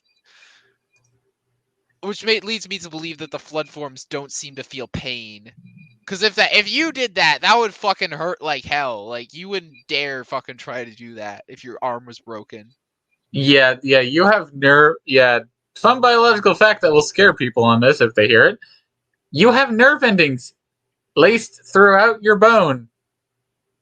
So whenever you break it, that tells you you're in pain. Yeah, now you're conscious of the bones inside your body because I told you that. Yeah. You're welcome.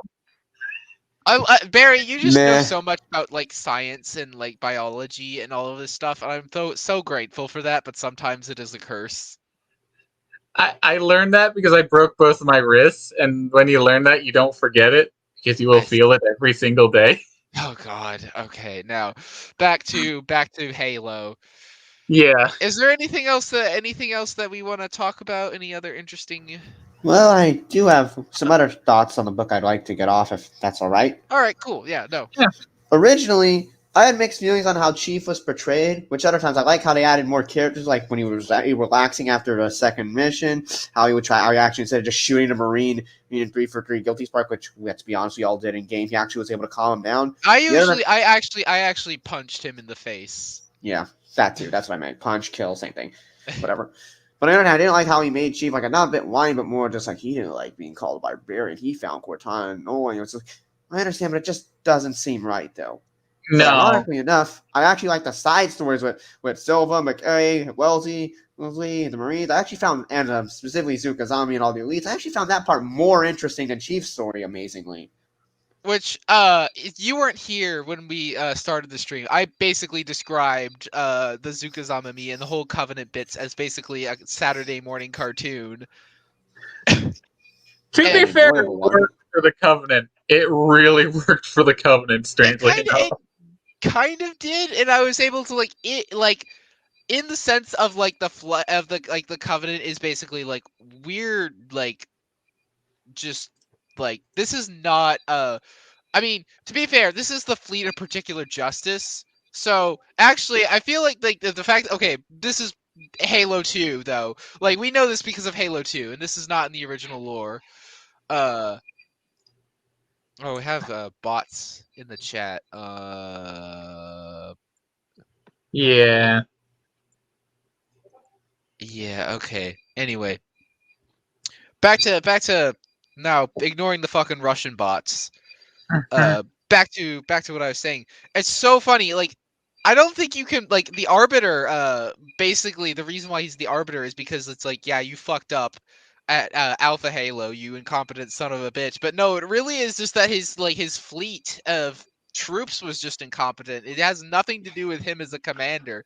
Yeah, but everything around the battle, like all the other forces other than those directly tied to the Truth and Reconciliation, were pretty competent. I think it's the Prophet's leadership on the Truth and Reconciliation for those particular troops that was incompetent. It also did seem like the Prophet was butting heads with like the elite leadership a lot, and that was causing conflict. Yeah, like the initial disbelief of Chief actually cost them more on that with that ship's forces, as they were technically the ones tasked with hunting him down, while the Arbiters, the rest of Fel Vadime's fleet, as of Halo 2, was mainly centered around exploring the other parts of the system and being blockade running to protect the ring from other incursions, if they happen. Yeah. Okay, let's take Field... Okay, is anyone familiar with Field Marshal Putami? Yeah, he was... Oh, yeah. Yes. Very, very sad. Yeah, like... To him. Okay, how is he able to make the rank of Field Marshal? Like... Can anyone help me with this? He was the I'm trying to remember. He was the one that gets his head blown off by. No, he was the one who got nene on by a scorpion. Oh, wasn't he like taunting another? Like, see, look at my tactics. You should follow me instead of your silly. Ah!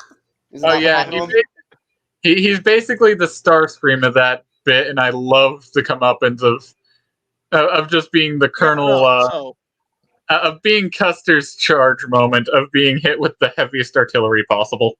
no, so what was so for context, he was about to get reprimanded, which probably would have ended up saving his life, because maybe he would have just, I don't know, gotten a stern talking to from the prophet of stewardship, and maybe he could have improved his leading skills and actually became a competent field marshal.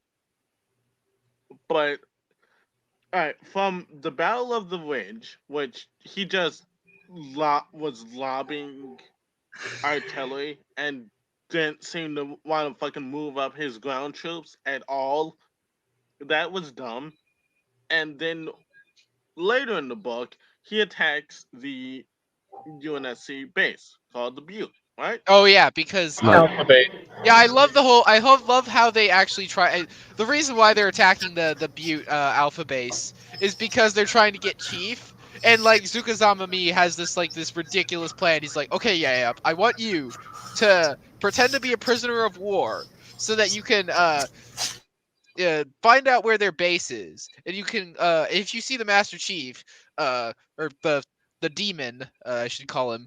So when you find the demon, I want you to push this beacon or this little beacon in your breather to call in reinforcements so that we can raid the base. Not only does that not only does that raid go poorly, but Zukazama basically was like, dude, you fucked up beyond belief. It's like, yeah, we don't fucking trust you anymore, you fucking incompetent bastard. Oh, the whole Zukazami thing. This guy, Master Chief, had okay. This one individual is the reason why the filthy human prisoners were able to escape, and we lost a considerable amount of our elite brothers, jackals who we were paying, and our grunt servants. Why did we only send one guy and a grunt? Probably because they did, for other reasons. One, the flood. Two, the stewardship's incompetency. Because again, remember when Zamami sent the first suggestion, hey, we should kill this guy, they ignored it. Even the elite messenger said, I regret to inform your wonderful service will not be aligned. And then the book says Zamami, no, the elite was bullshitting him, but was pretending to be polite. So I guess we can just chalk it down to the Covenant's incompetence. Yeah, the Covenant was really incompetent at Alpha Halo, which is the reason why Alpha Halo gets destroyed. Is it's not Thal Vadami's fault. It's stewardship's fault. And just his forces in general. I'd love to stay here and continue this conversation with you fine gentlemen, but I have a game I need to go and play. Oh yeah, so. you have your fucking gay ass Ruby game. Shut up. Yes. Yeah, Ruby is gay. It fucking is. Stop. No. Yes. Yes. Have you seen Ruby? I'm changing the subject because I don't want it to be a Noble 3. So. Noble. Yeah. All right. Talk to you guys later. It was fun being on. See you next time, gentlemen. I feel like if they just dedicated an entire team to Chief, they might have been able to get him. Yeah, but that would require, the early warning of Zukazami, which they ignored. So, after you pushed your shit in the first time, by that time they were exploring both the other areas of the ring, Alpha Base, probing Alpha Base, and I think they found the flood by that time. Wait, hold up. Weren't they warned about the flood, from Guilty Spark? No, the Covenant were not warned. From Guilty Spark's perspective later on, since the events of the terminals at least line up here, he didn't like the Covenant originally because they are meddlers. Yeah, They because landed on the Anyway. ring without permission. Sorry. anyway, so there are a few more things I do want to say about the book, and I do want to kind of wrap it up because we lost a third of our guests already, and I think I think we've been at this for an hour and a half now, so I think now's a good time to wrap it up. So one of the things, okay, I do kind of want to mention, like, one of the important things though is like how the Yayap and Zukazamami actually teamed up is actually pretty hilarious. The fact that like Zukazamami is wounded on the Pillar of Autumn, and Yayap decides, I'm gonna do like, instead of just leaving him to die and just going about my business like I should have done, I'm going to save Zukazamami, and basically, and as a result, it's like, ah yes, Grunt, you are now going to be my humble servant, and you are going to help me kill the demon. He's like, oh, I don't deserve such a task. In reality, he's like, no, I don't want to do any more dangerous stuff. I Yeah. just want to chill and relax. Yeah, I like that part. That his way of being lazy actually got him into even more treacherous situations. Yeah. No, he's not lazy. He's just being smart. Yeah. Let's be real here. His thinking was pretty good for a grunt. I don't want to be mowed down by the Marines because all we are cannon fodder. So we're going to pick up this elite. They didn't recognize the rank because it's a special ops elite. So they picked him up and went, we're taking him back for medical reasons, Mhm. which is a Smart. valid Very which is a smart. valid battlefield service. It just turns out they picked up the wrong elite. Yeah. Yeah, they In got all him into honesty- hotter water. Yeah. Which I like how yeah. they phrased that with Yayap. It's like I picked up the wrong elite.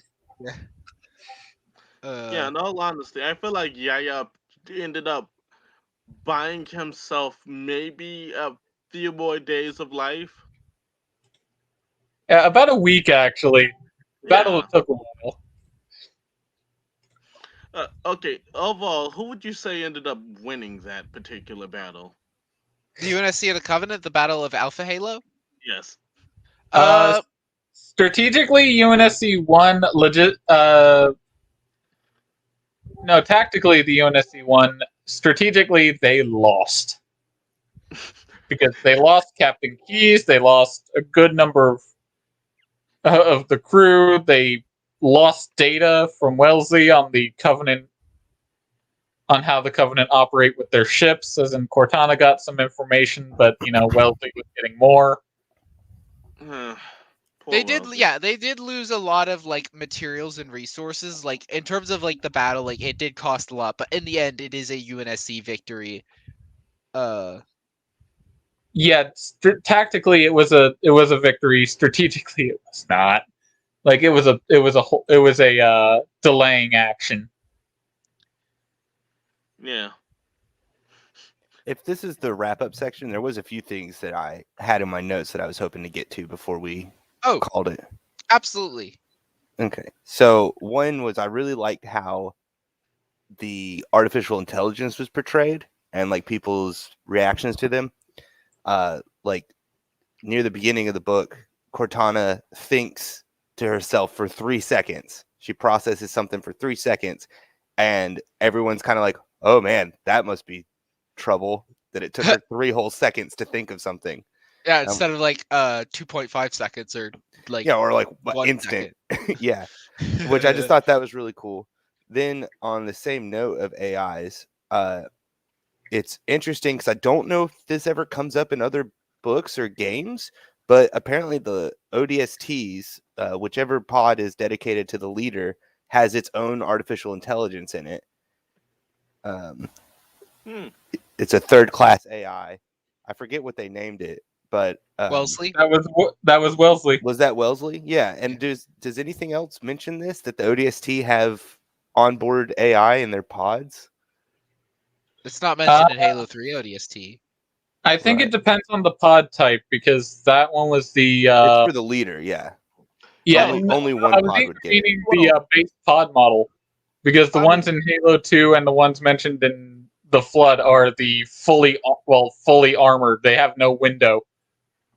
Gotcha. and No, they're I mean, larger. well, Buck was just a gunnery sergeant, so I Yeah, he don't wasn't an think officer. He's a non-commissioned officer. Yeah, he was literally not worth the making an AI for. Yeah, he Um, would have to be like a captain or a Well, then major. wouldn't the Oni chick have one?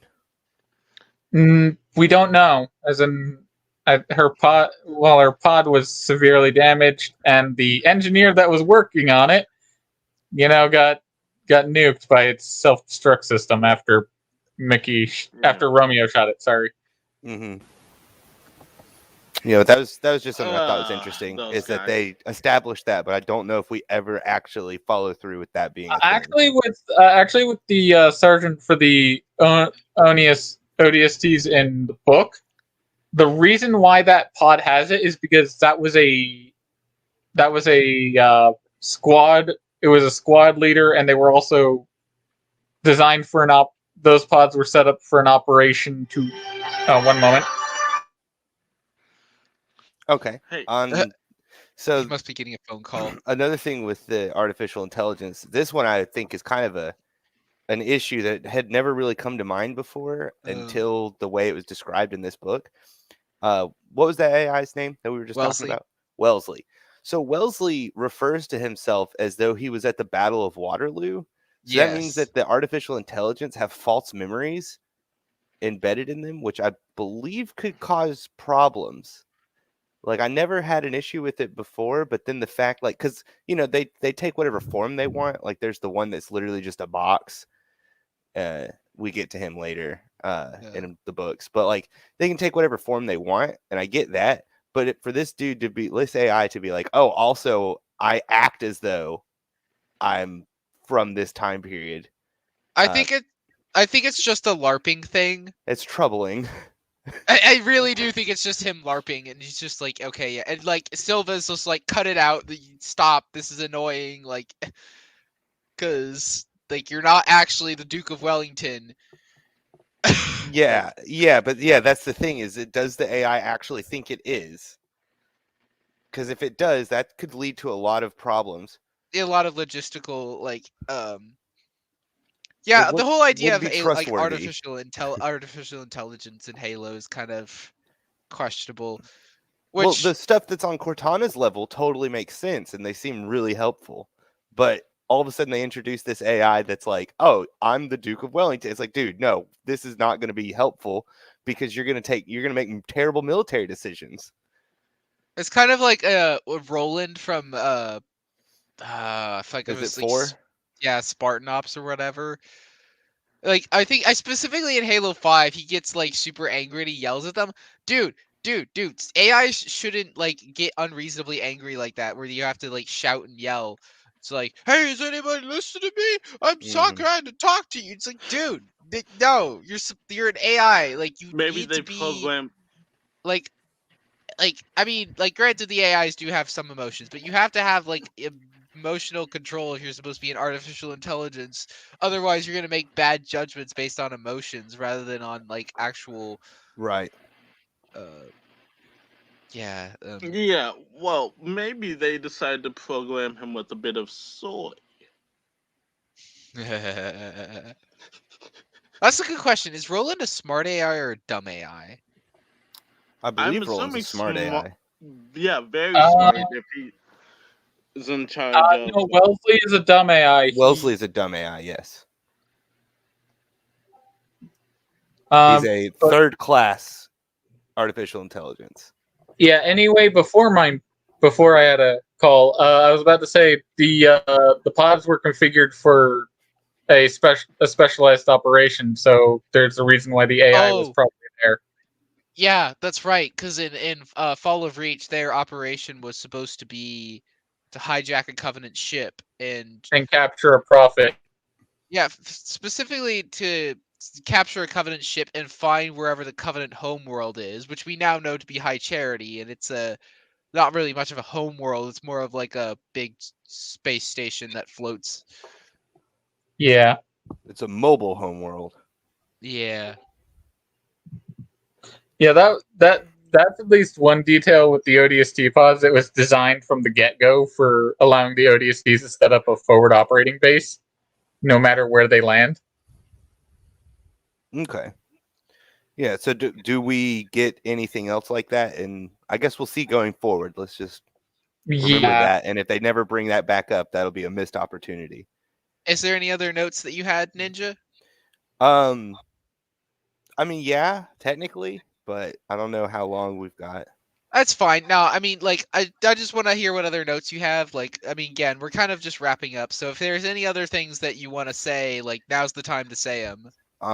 Okay, well, the author refers to people getting into the warthogs and then buckling up when they don't have seatbelts. Yeah, So I thought that was weird. Yeah, there's never seatbelts on the Warthog. I never noticed that.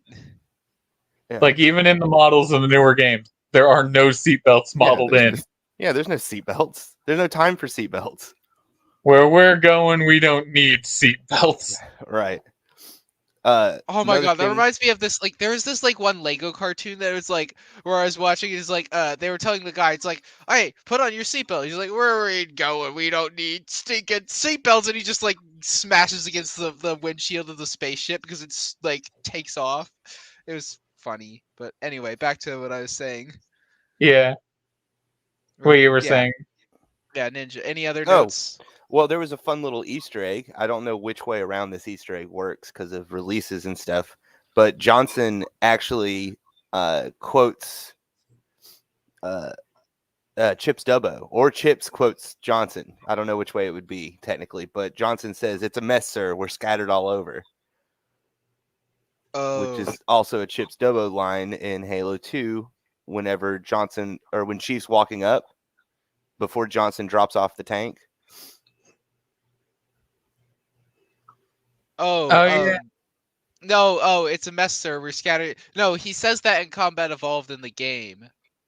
He does? Yeah, he does. Yeah, he says When? it in. He says it in 343 Guilty Spark. No, he says it in the level Halo. That's if When do you get Johnson, to tell only you if that? Johnson doesn't survive. Oh, right, when he walks up to you. Yeah. Okay, so it's just a repeated Only line if of dialogue. Johnson That's fun. dies. Only if Johnson dies, which is a rarity, but it happens. Chips he will does. say the line instead. Yeah. Okay. Yeah. I still consider it an Easter egg because I think that means it might be a line of dialogue they have in all the games. I'll have to look for it in Halo He 3. does say a line. He does say a similar line to that in 343 Guilty Spark. Because in Halo 2, they have the same line in an actual cutscene. Okay, I think yeah. What was I Yeah, gonna say though? About the dialogue. You know, that's a thing that pisses me off. Whenever like the dialogue different. I think I said this before, but it pisses you me did. off. Whenever the dialogue differentiates from the game, because then I imagine like as the book is describing the cutscene or just describing the scene, I'm imagining it as it happened in the game. Because like I Mhm. said, everything I imagine in the book looks like it's in the Combat Evolved engine. Mm-hmm. And so whenever the scene differentiates from the cutscene, my brain is just like, hold up. Yeah, I feel you. It was jarring. Yeah, the changes were jarring. Some of the action bits, like the jackals and the pillar bottom, I could forgive because I'm like, yeah, the game introduces them piecemeal, but at least the jackals are pretty good for boarding action. So hey, I'll allow it. The other one The that I thought was weird was Chief pulls out a pistol in Truth and Reconciliation when the pistol is never on that level. Mm-hmm. Yeah, you don't. As in, the only way to get the pistol, which is a very rare thing to do, is to go in.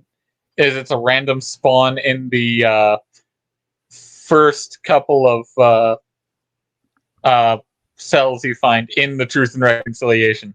No, it's just never in the game because they want you to get good with the sniper rifle. And if Oh no, giving you I the mean pistol, in the ship itself, in the holding cells. Like but that's you where can you will open those holding cells, and then that would allow you to grab the pistol. And they don't want you to have the pistol because they want you to use the sniper rifle throughout the entire. You can level. open the holding cells. I know you Yeah. can, but which is why they wouldn't put the pistol on the level because then they would just use the pistol again because they'd be like, oh yes, pistol's the best weapon. Yeah, and that has a whole bunch of and Truth and Reconciliation is the only level. Oh wait, no, Ultras are in Combat Evolved because Truth and Reconciliation has about 5 Ultras and 3 Zealots. It has the invisible Spec Ops elites. It doesn't have the elite ultras though. Right. Actually, you do. Ultras do exist. They are technically the Aren't closest they- one. No, gonna the say, aren't- elites, the stealth elites and the elite No. ultras are 2 different ranks. Though. Aren't there ultras? The silver Yeah, elites silver's that get ultra. No, out that's of that's the stealth elite. The on, stealth elites no have on keys. On keys, they get out of the Banshee and they're silver elites. I'm pretty sure those are ultras. No, the silver is the Spec Ops. No, Spec Ops are darker gray. No, okay, yeah, elite. Spec Ops Ultra. are dark gray. The thing is, Ultras are silver. I only remember there ultras being are white. 2 ultras in Halo 1, and you're there for literally one room. You I do don't also remember them find anywhere else. them in Assault on the Control Room if you are lucky enough to steal the Banshee. I need to go back and play that game again. I love Halo 1. I need Yeah, to it's go a- beat it again. People who say it's trash, really, Which game? Combat Evolved. Oh, yeah. Like it hasn't aged well. It's like really. Oh yeah, those people are full of shit. I'd say that Halo Combat Evolved is probably aged is one of the better aged games. Anniversary Edition hasn't aged well, but Oh, no, Combat yeah, the- Evolved has aged well. Oh yeah, the original 360 port of the Combat Evolved Anniversary. Yeah, there Oh, were some dude. issues. That was so There were disappointing. I issues. bought that when it came out too. I was so So disappointed. the one thing I hate about the MCC version, they got rid of the glitch where you could, kill yourself with the Ghost or the Banshee and Assault on the Control Room at the final door. Is that why I haven't been able to pull it off? Yeah, they've. I was trying to they- show someone that the other day that you could kill yourself in that cutscene with the Banshee if you do it right, and I just couldn't get it to happen. So is that they actually patched that bug? Yeah, That's dumb. I had to pull out my Xbox and show them. yeah, that was a funny glitch. Yeah, I enjoyed Because that. Chief sticking out of the ground in a stiff position every time he speaks. So another thing though on the book, how did you guys feel about Sam Marcus, tech officer 3rd class, being the first character we're introduced to, and we follow his point of view until he dies? Oh yeah, I kind of felt bad for him because I'm like, oh no. The author would've spent been a good- lot of time would've been a setting this good character up. moment.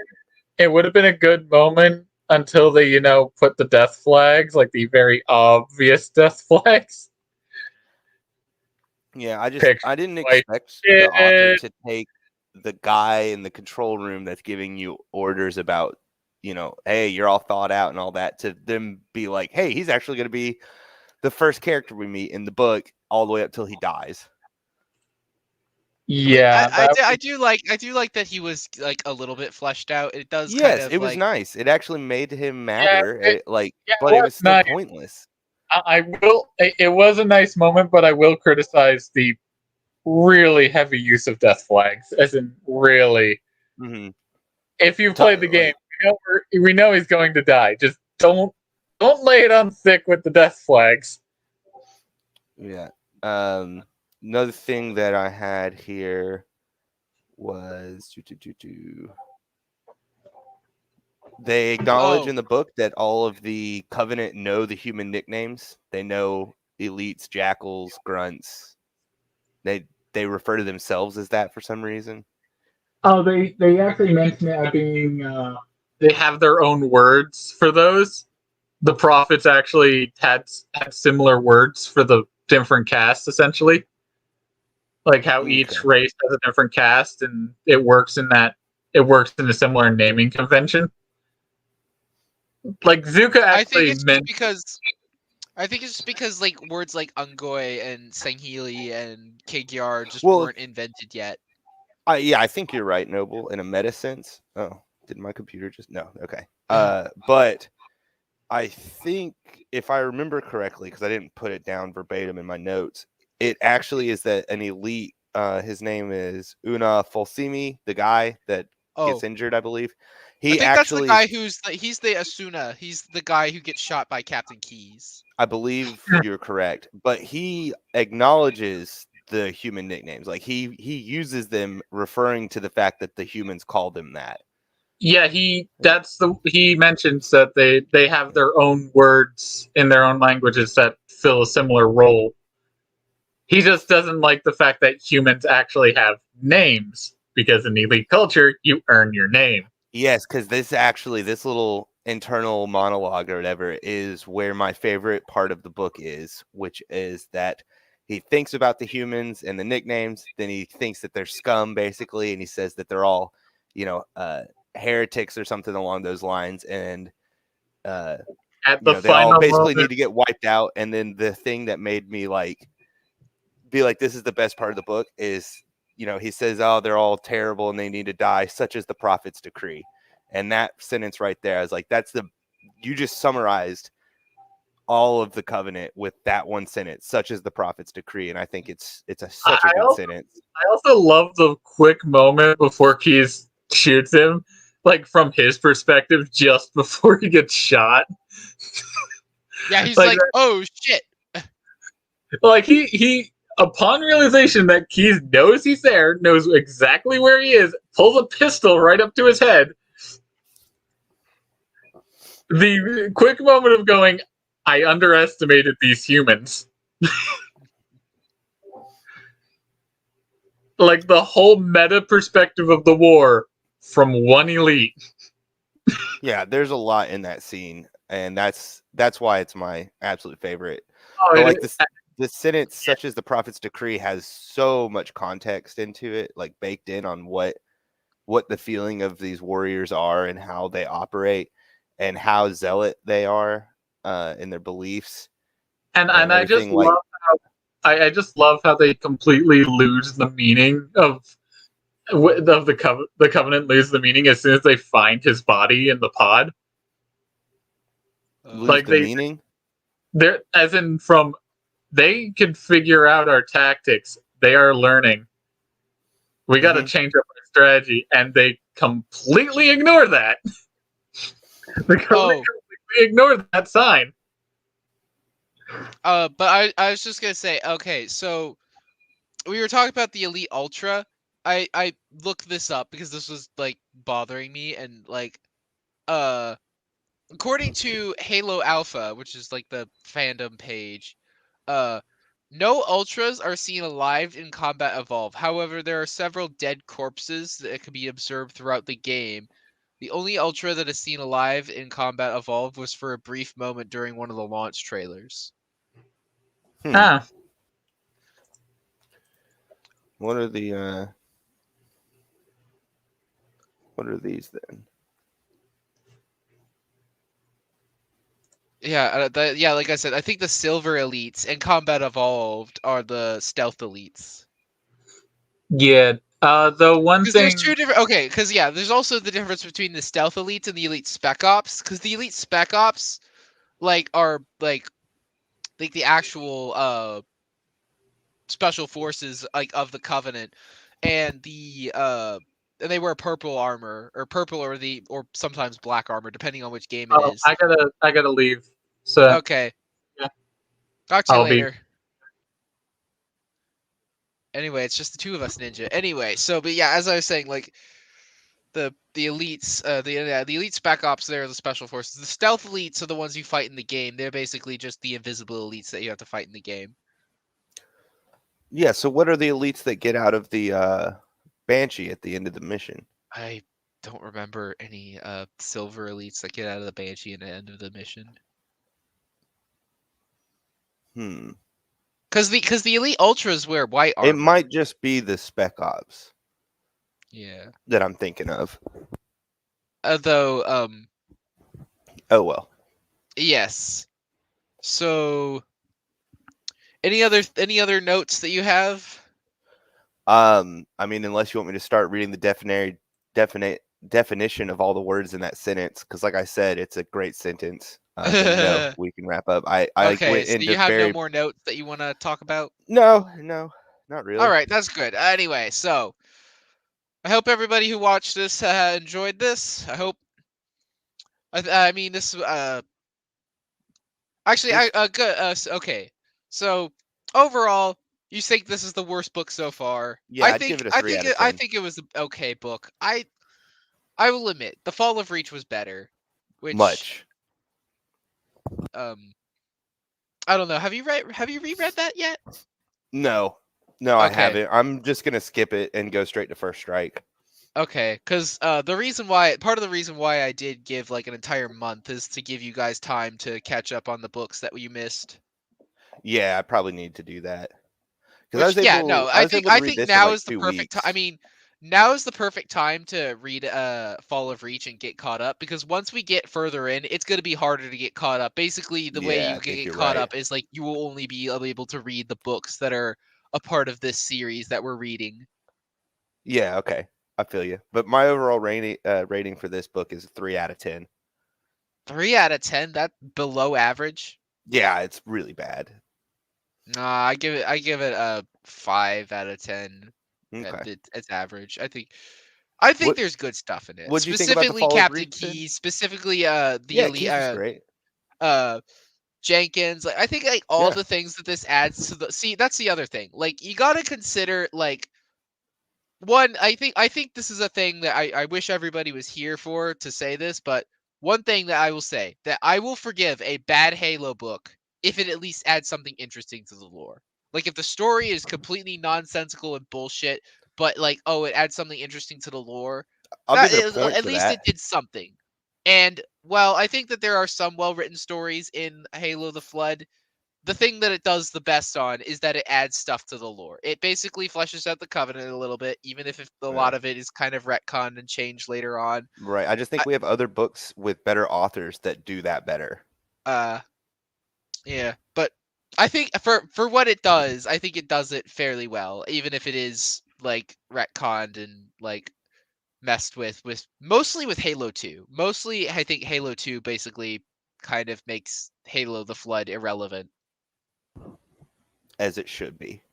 This book should be considered irrelevant. Anyway, thank you all for watching. Thank you for all for joining. Thank you to everybody who's now gone because they Yeah, had that was other fun. things to do and they decided to fuck off, I guess. But anyway. It's been fun. Thanks for having me. I look forward to doing this next month. Yeah, no, yeah, I'm looking forward to reading First Strike for the first time because I stopped reading them after the Flood because Yeah. I think you're gonna like it. You're gonna like it. Oh, First man, Strike's one of the better ones. Okay. Anyway, thank you all for joining. See you next time. Bye.